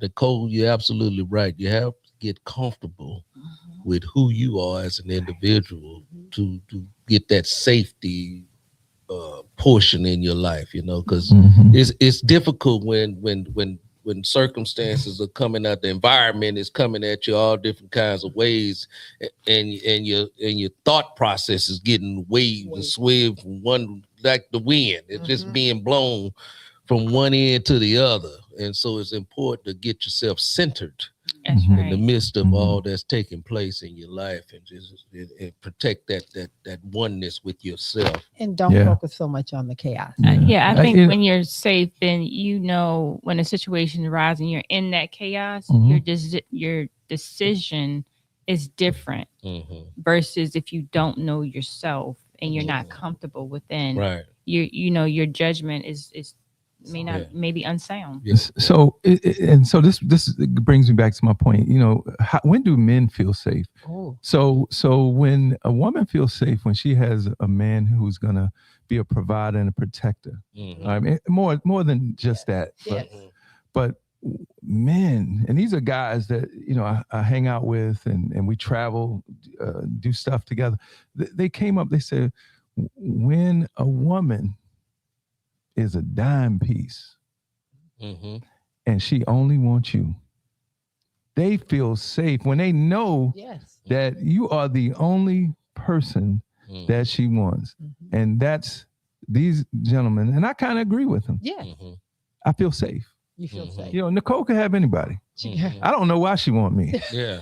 Well, first of all, everybody is not going to put up with it. That is for sure. Because I told you when we first met, you need to come correct. And if you don't, And I told you, I go hard in the paint. Right. There you go. All right, Justin, what do you have to say? I like that. What you say? I'm a man. I got 10 toes down. 10 toes down. I think emotional safety in a relationship is really important to the success of it. In my first relationship, I was talking about, we were both two raging alcoholics with a lot of emotional dysfunction. You know, I was coming off of a traumatic childhood. I had no therapy. I had no real self-awareness. I just knew that I hated everything about myself and the world around me, and I lashed out at everything all the time. And so she could see all of my flaws, but she couldn't understand that, there was trauma driving that, right? Because she was in the middle of her own trauma stuff. Right. And so, when I would try to be vulnerable and tell her, I've got this going on, her response to that is, well, you need to get your shit together. And in my relationship that I have with my amazing wife now, when I say I've got this trauma going on, she says, what do we need to do to fix that? How can I help you? And that makes it a safe place for me to be honest about who I am and what I've got going on. And instead of demanding results, she's trying to provide resources for me to get where I need to go. So she's giving you a safe place. And that is night and day difference. That is support that I never experienced before. And I'll be honest, I mean, we've been married 10 years now, but it took me 3 or 4 years to even understand how to accept support because I'd never felt it before in my life. I didn't know what to do with that. Like, how do you respond to that? It's crazy, but she has allowed me to grow immeasurably because she made it a safe place for me to be who I am and to be flawed and be trying to grow. And I think that goes back to the question that Thomas asked earlier, when are men, talking about men feeling safe, and I think it has a lot to do with women giving you guys that safe place to be vulnerable. Right. And to feel like it's no matter what you're going through, I got your back. It's okay. It's okay. I got you. Ready. Come on, Aaron. Yes, our next question is from Stephen Robert. He asked, is it possible to be too seen? How do we manage the vulnerability hangover that comes after being really honest in a public space? In a public space. Well, I mean, well, to me, the public spaces now is social media. Yeah. Well, it depends on if you put your business out there or if somebody else put it out there for you. Yeah. But we're putting it out there right now in front of hundreds and millions of people. I think if that's twofold. Yeah. What business are you putting out there? If you're always sharing, that's the overshare. That's the overshare. But if you're sharing something to help someone, that part. Yeah. I think let people take it where they want to take it because you're coming with good intentions. I mean, when we first came out, we used to get some of these little nasty comments. And I think that was more from people that did not want to see us keep moving forward. Yeah. We rarely, probably, I hate to say it may be today, but we rarely get negative comments because we put our own self out there because we're trying to help people. And so people that are trying to do something positive, if negative come back, remember those are those blockers. Right. That's not about you. That's about them. About right. Yeah. Right. Yes. But there are some people that overshare. I mean, when you get to getting into your bedroom and what's going on in your house, I think that's oversharing on social media. I think like you said, it's so much of it depends on what your motive is with what you're sharing. Because I have put just about everything there is to know about me out into the world at various times. And none of it is about look at me. Look at me. This is about I got through this, you can too. And here's how I did it. Right. So because I think we're all carrying this internal shame that we're hiding because if we feel like if somebody else knows that about us, that's the end of the world. But I will tell you, I've put all my secrets out there and it's a freeing thing. Like it's liberating to let that go. And nobody can hurt you because, and nobody cares. Nobody cares. And if you do have an issue with it, it's your issue because I'm free from it. Right. So. It's all an inside job on that guilt and shame that you carry around about it because everybody else is gonna be like, whoa, and 3 seconds later they don't remember what you said. That's true. Aaron, they're in here. Give them Yes, absolutely. And then our next question is from Herman Lane. He asks, how do we handle conditional support? People who only back us as long as we're doing what they want us to do. Those are takers. Cut them out your space. But what do they do if you're family? Like I said, same thing. The only one that can obligate you to another person is you. Yes. And it doesn't matter if you're related to them or not. Yes. Just because they're family doesn't mean that they have the right to just drain you and keep taking and not pour into you. Family was the first people I cut out of my life when I started getting myself together. Oh, and I have let most of them back in. The ones that hurt me the worst are dead. The rest of them are back part of my life. Yeah. That's okay. I'll be That's the last. That's the first line of defense right there when it comes from the family, because they're the ones that they will hurt you. They the ones want all the time. Mm-hmm. And until you develop this complete sentence of no, they continue to do that. People treat you how you let them treat you. So That's right. Yeah. And sometimes, it could, we have 7 kids. So it's been, times when we've had to do that with 1 or 2 of them. Yeah. I mean, they come back, but they come back the right way. There you go. The hardest thing to do, probably, I'm going to say for us, for me in Lawrence, probably for me, was to say that no. Cut off, because as a mother, you're like, okay, I got to go save. But when I finally got to that place of being able to say, no, he said it so easy. He ain't blink. It took me a long time because, I was that child too that had to go back to my parents and need and wanted and God damn, boy, when you gonna get it together? Right. And so yeah. And so I don't forget those things. And though it was difficult for me to say no, but I've learned that, when you start getting 35, 40 and you moving on up, come on now. Right. Yeah. I'm crippling you right now. I continue to help you. But do you think that it should start sooner? It should. The reason why I think that, when you're in your 20s, just think about yourself. When you're in your 20s, you're still trying to feel your way through. When you're in your 30s, you think you have it all worked out. But think about us at 30. We still was fumbling the bag left and right. Train wreck. Right? And then even if you think about your 40s, you're still trying to, you're doing this. Your head is up and you're doing this and you haven't really got it yet. I'm just saying, but I think somewhere along the line, the light bulb goes off, but we as parents have to do this thing.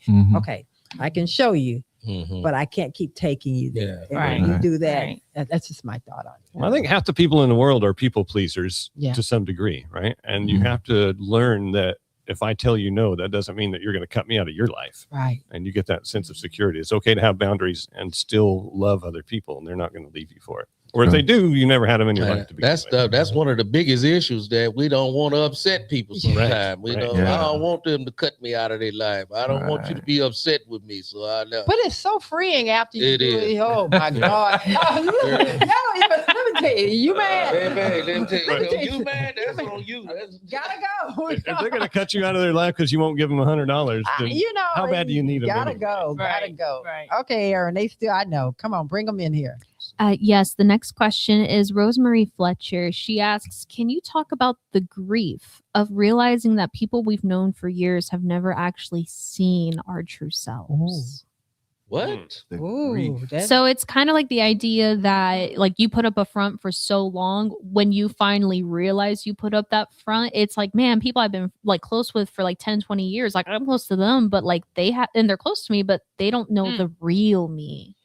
Oh, they need a doctor for that one. No, that's when people turn on you. When you turn,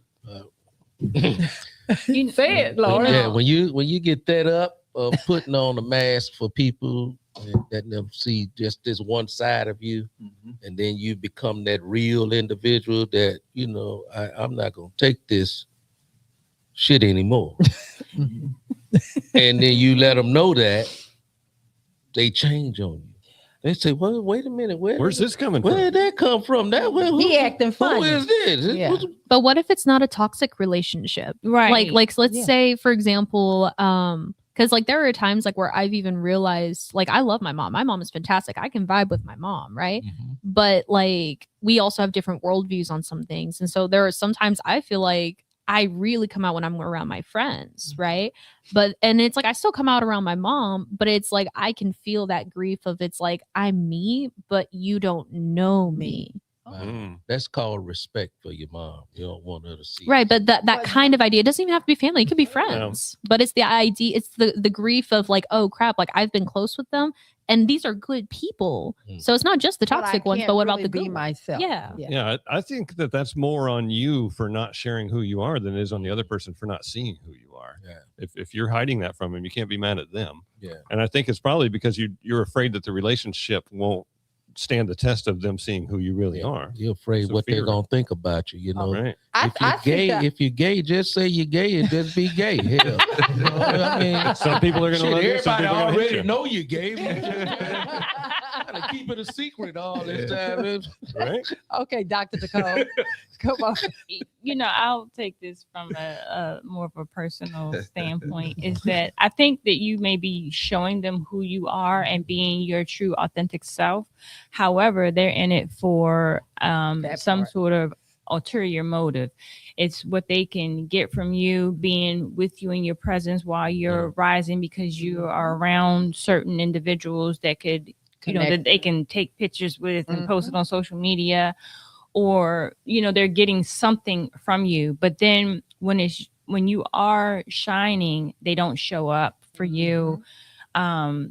They say, oh, congratulations, but more than a congratulations is you showing up. If you're my friend, you are there at the event for me, you're standing by my side.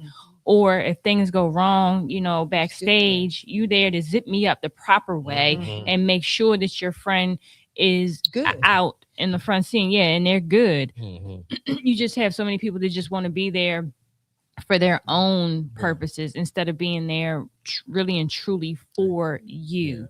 Too many people want to be the light themselves versus the shadow. Exactly. But I think it also goes back to purging, really. You know, we as women, especially, men kind of, I think, do it a little different. But we as women, I think we need to spend more time. And it sounds like I'm doing this cutoff thing, but I'm really saying you have to do an examination of what's around you. Because you said, you know, some people will just need to be there for you. Not asking them to do nothing, but just show up when you need them. You know, just say, hey, okay, I'm proud of you, but that's all fine and dandy. That takes a text message. But how about you just come in and just say, girl, I'm proud of you. You know, is there anything I can do over here? I know you got to be busy running 50 million things. I'm just showing up to take something off your plate today. Right. Yeah. It's just as simple as that. And, you know, if it's an event, 9 times out of 10, if you're coming with me, you don't have to pay. You don't have to pay. Or, you know, I may pay just so you can, you know, be there and be that neutral party and that, you know, person that actually knows me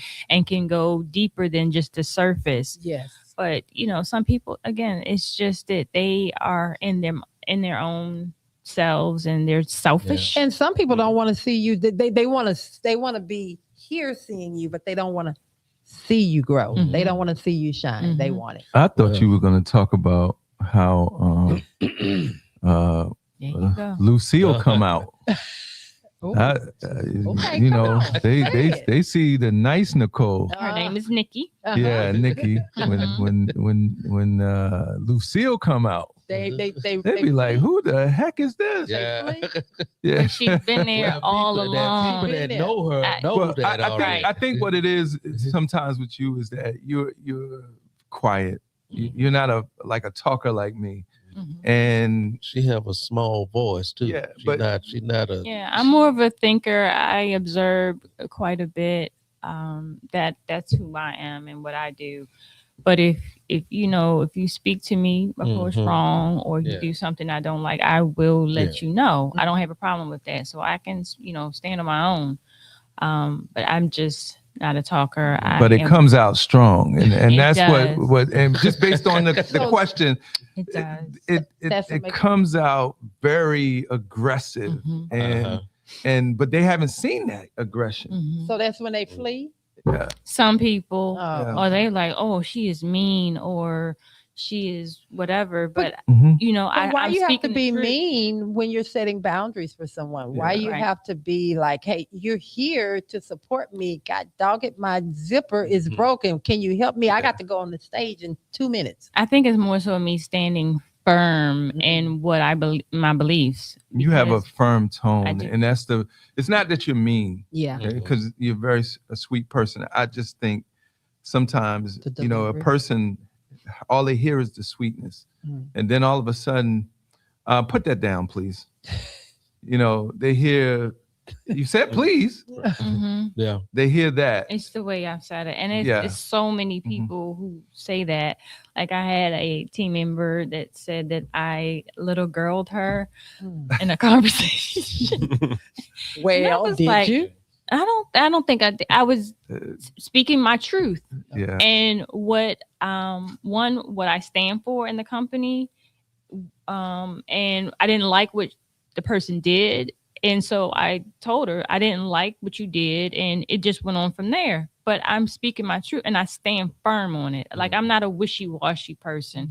I'll tell you if I'm on the fence with something, but if I mean it, I mean it. You know, in the fact that you mentioned that situation, the fact that that she did tell me that you little girl her, yeah, but she also came to me and told me that she had a life-changing situation that she could not find anybody to help her.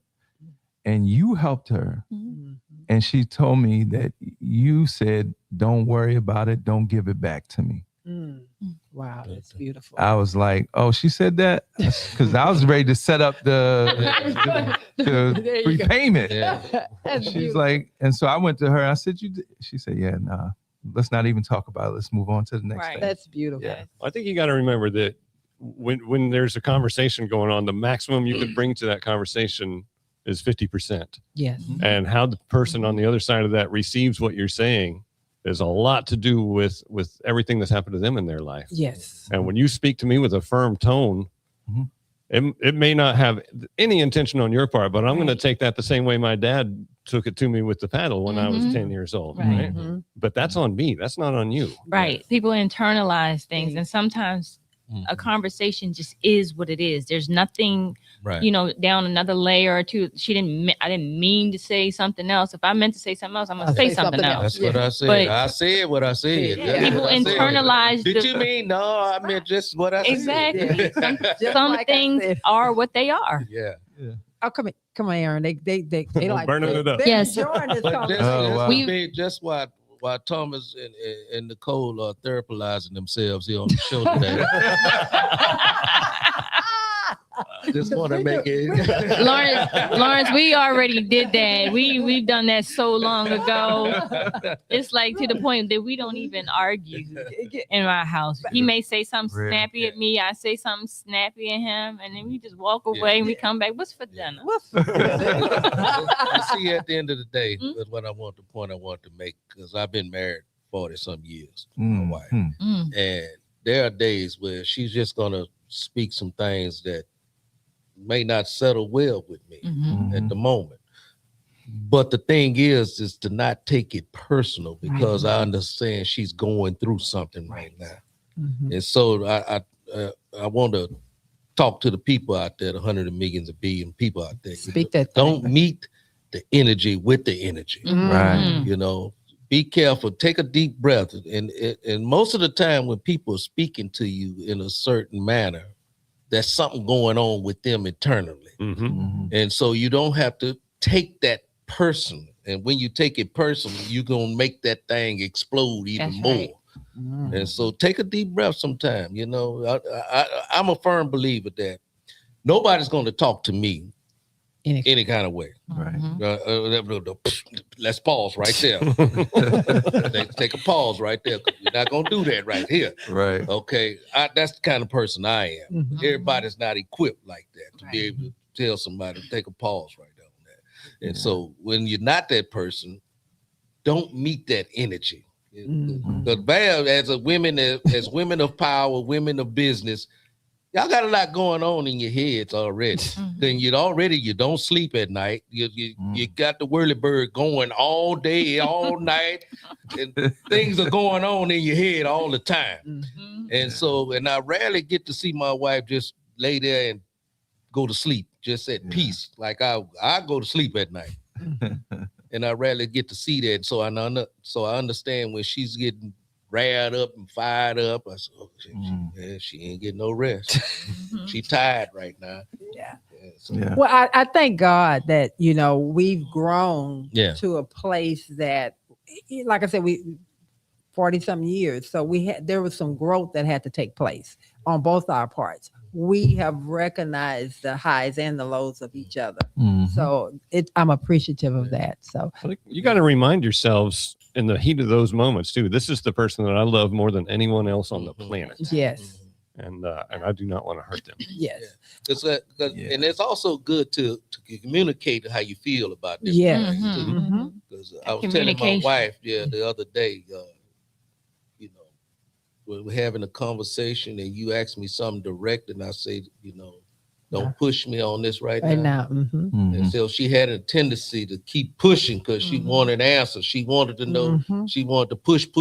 And right now I'm like, don't push me because I'm close to the edge. trying not to lose my head. but I communicated that to her. Yeah. And so when I say it's not the time right now. She understands. And it's not that he's saying what I had to get to a place of understanding. He's not saying he don't want to talk about it. What he's saying right now, I haven't gathered my thoughts. Right. Give me an opportunity to sit in this so that I can breathe. Then, then we can have a sensible conversation. But because before what I was doing, it's like, what do you mean? Answer the question. This makes no sense. Answer the dang question. Hey, look here, I'm on the edge. Go ahead, because I know what he's thinking. I already know what he's thinking. Same thing. I mean, it's same thing. Okay. Same thing. Well, so I will tell you, in the beginning of our relationship, I was a 3-day person.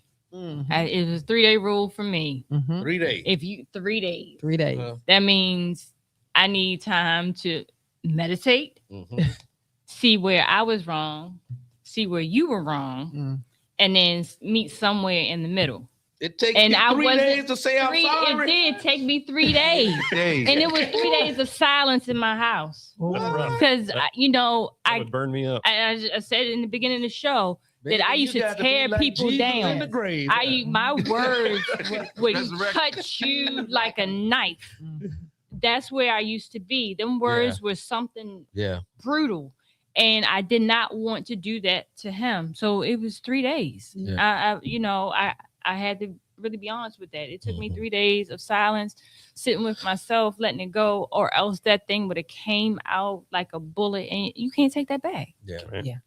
Dr. Nicole, I got a question for you. All right. Have you talked to anybody about those issues that you have before your doctorate in the same field in which? Most definitely. You have? Okay. Most definitely. I had a lot of unresolved trauma that I, spoke to a couple of different therapists about throughout the years prior to us getting together.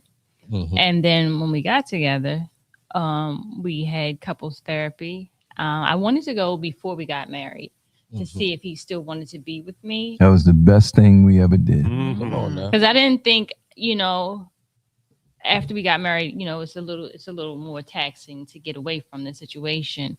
But I wanted to go before we got married because, like I said, let's see if he really want to be with me after we, unload and unpack all of these things that have happened to me. I've been through where I am in the position in my family. I've always been the one financially that people come to. I was the dependent. They leaned on me for conversations, for whatever. I was that one. And then to find out he's the one in his family. And for us to come together, being strong individuals, was extremely difficult because somebody had to let go of the control. And it took some years actually for me to actually, all right, I love this man. I like this man. Let me back up a little bit and let him lead, because if something were to pop off in let's say a restaurant and somebody gave me bad service or something, I'm on it. Yeah. And not allowing him to handle it as the man. So I had to learn that. I still be like, yo, I know you like, like, what you doing? Like, He don't know that the anxiety. The anxiety. I'm like, I'm having heart palpitations. Like, wait on you to resolve. Like, are you going to check this? Or you want me? He's like, no, Okay. I got it. I'm like, okay. Okay. I'm gonna come right back to you, Thomas. Okay. Go ahead, Thomas, and then I'm gonna ask Aaron because we got this more comments I want to go to. We never had anybody that we saw that was in a good relationship. That's all I wanted to say. And so that's why that was the example. That's what we learned mostly in therapy. Yeah. I had to pull back from my childhood because I lived for the relationship that I can remember growing up with my great aunt and uncle, and I stayed with them. They were at peace. He was the head of the household. He, provided the money. He gave the direction of when things were going to happen. I saw that at a very young age. And that's the only source of reference that I had other than like TV. That's it. Yeah. So let me ask this question here too. That I know y'all say sometimes you want the man to take the lead, the using the restaurant as an example. Some food came out wrong. Okay. So dealing with a family member, something to speak. So this how I feel. I can't put this on all men. This how I feel.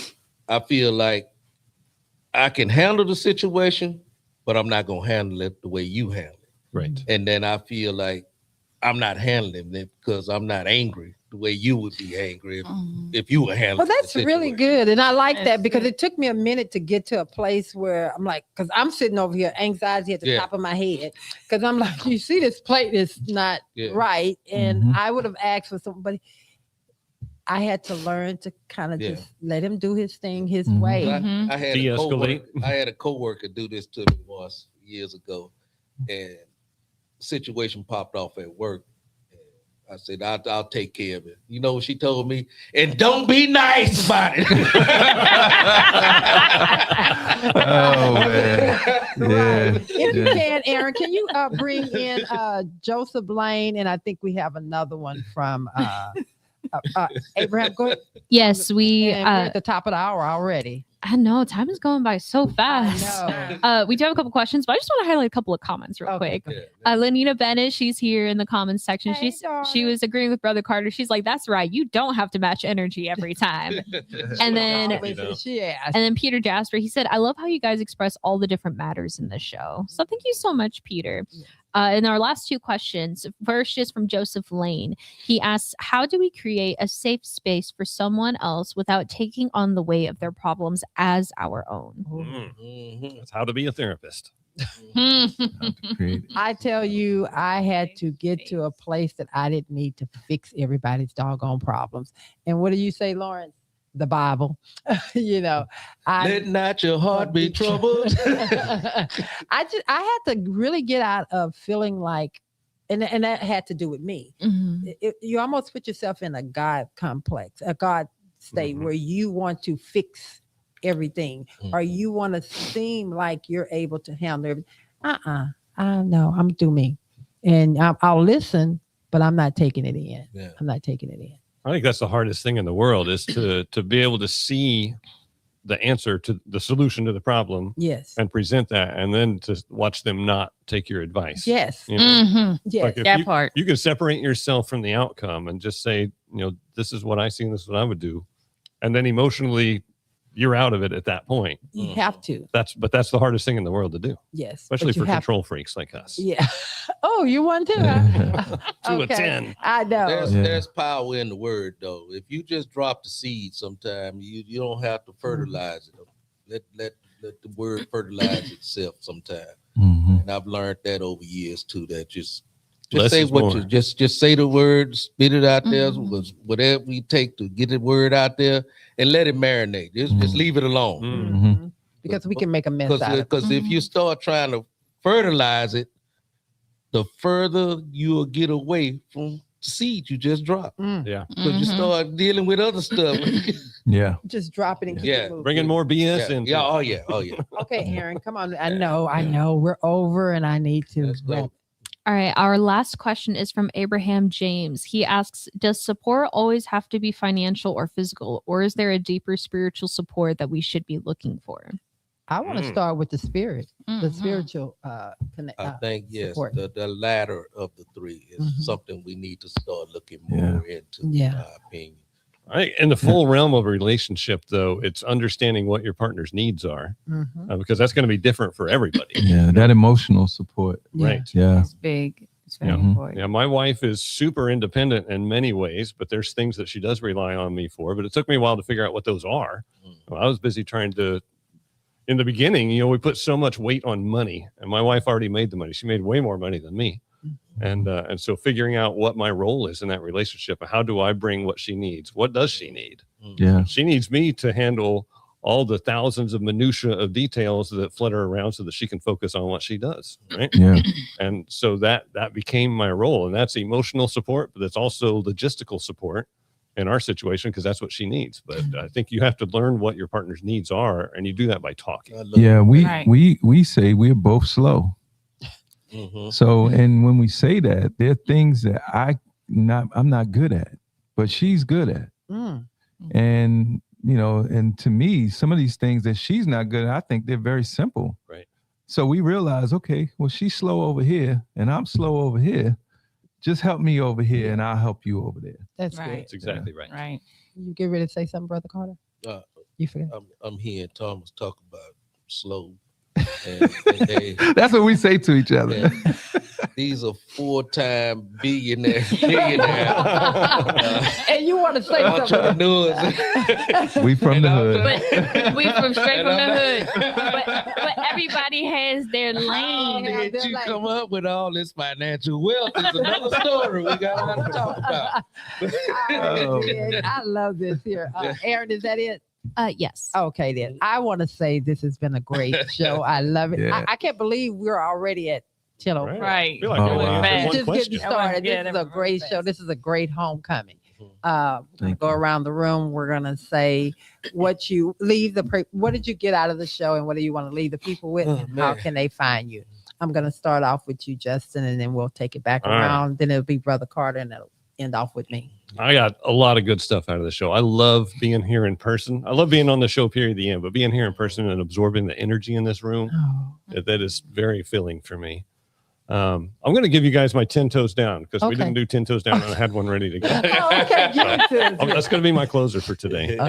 Because this has been a recent revelation for me, that there is so much negativity in the world, so much just horrible stuff going on, people doing horrible things to one another.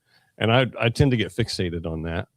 But I've realized that all throughout history, since the beginning of people, people have been horrible to people and done terrible things, and the world's had tons of bad energy in it. Right. And yet through that, some people have found a way to make art and to make music and to have wonderful relationships and share joy with one another.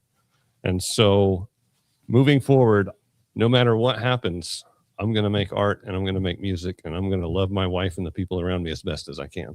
All righty. Oh, not 10 toes down. 10 toes down. And how can they find you, Justin? You can find me. Well, so I have had a recent website disaster. So I currently have a 3-year-old version of my website up, but you can find everything about me on my website at jboydlong.com. I've got blogs on there and links to the podcasts I've been on, my books. I've got 8 different books that I've written, and all kinds of good stuff. So that's me, and links to social media. Check him out. You won't be disappointed. All righty, Nicole. J. Boyd Long. Yeah. Well, what I got from the show is relationships. Some relationships are the same. Some are completely different. Communication is definitely key. And if you can identify the growth in your relationship, you're definitely on the right train. Real good. And how can they find you? They can find me at Talking Nicole OH, our Focus Point Behavioral Health. It's www.focuspointbehavioralhealth or Focus Point BH. Or just drop by Tomball office, 1017 West There you go. Main Street in Tomball. All righty then. And Thomas. What I got from this show today was it was great to do the show with you guys. I mean, it was, just great, catching up. And so that's it. And it's just natural, and so and the topic was great. And even some of the items before we got to the topic, just a great show. And everybody out there should be watching this show. It's a great show. Thank you. Now to reach, because I'm behind the scenes, you can reach us at Talk to Nicole OH on Facebook or Instagram, and also Focus Point Behavioral Health on all social media. Thank you. You got an Instagram too, don't you? Yeah. It's on Instagram as well. Focus Point BH Instagram. Now I'm on social media, but I'm not like that. I'm the guy behind the scenes. But yeah. Does Nicole have an H in it or no? No. No, I'm old school. Okay. I'm over 50. Oh, that's the new way. With the H. Yeah, I find that more younger people have the H in their name. I saw one that I've met that has the H, and she's over 50, but generally no. Okay. All right, Brother Carter, what do you want to leave the people with, and what do you get out the show? All right, safe, seen, and supported. That's the topic of the show today. And in order to feel safe, seen, and supported, it starts with yourself. Okay, so let's make sure that we put some work in toward ourselves. We can't help nobody outside of ourselves if we all damaged ourselves. So at the end of the day, we're just going to have to make sure we get ourselves together. And so we can be more attentive to others outside of ourselves. So you can catch me here every Saturday on Love and Victory Show with her, and Facebook. So I do a little bit every now and again. They can catch you on LV with Val. On Everything with Val. There you go. She do all the things. Everything with Val, you can see me there somewhere. There you go. I just want to say to the hundreds and billions of followers and people that view the show, as Brother Carter would say, thank you so much. Thank you guys for your feedback. Thank you for being a part of the show.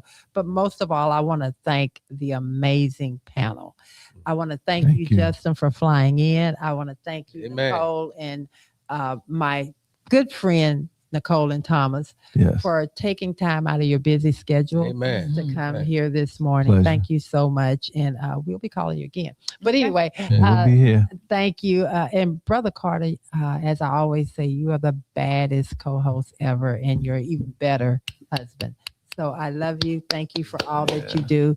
And Aaron, I want to thank you, Aaron, if you could turn this way for 1 second. I want to personally don't make her cry now. I want to personally thank you for all that you do for the Love and Victory Show, how you've helped the show grow, how when we had 3 people that were going to be on set, we got in here and we're like, what are we gonna do? So we got here and she said, well, Miss Carter, I didn't realize we had 3. I said, don't worry about it. We're not going to cancel anybody. We're going to make it happen. And we got in here and we worked the room, and she did the things, and she didn't wait till the last minute. We worked together. So I want to thank you. Yeah, it's set up wonderfully. Yeah, it's nice. It's like troubleshooting problems live when the show's going live. Cameras and lights everywhere. The secret to not freaking out the week of is just to work on different projects of the issue, like just different ways. Like this week we're touching this week we're touching that. One of the things, and I do want to publicly say this, sometimes we don't give the people their due credit.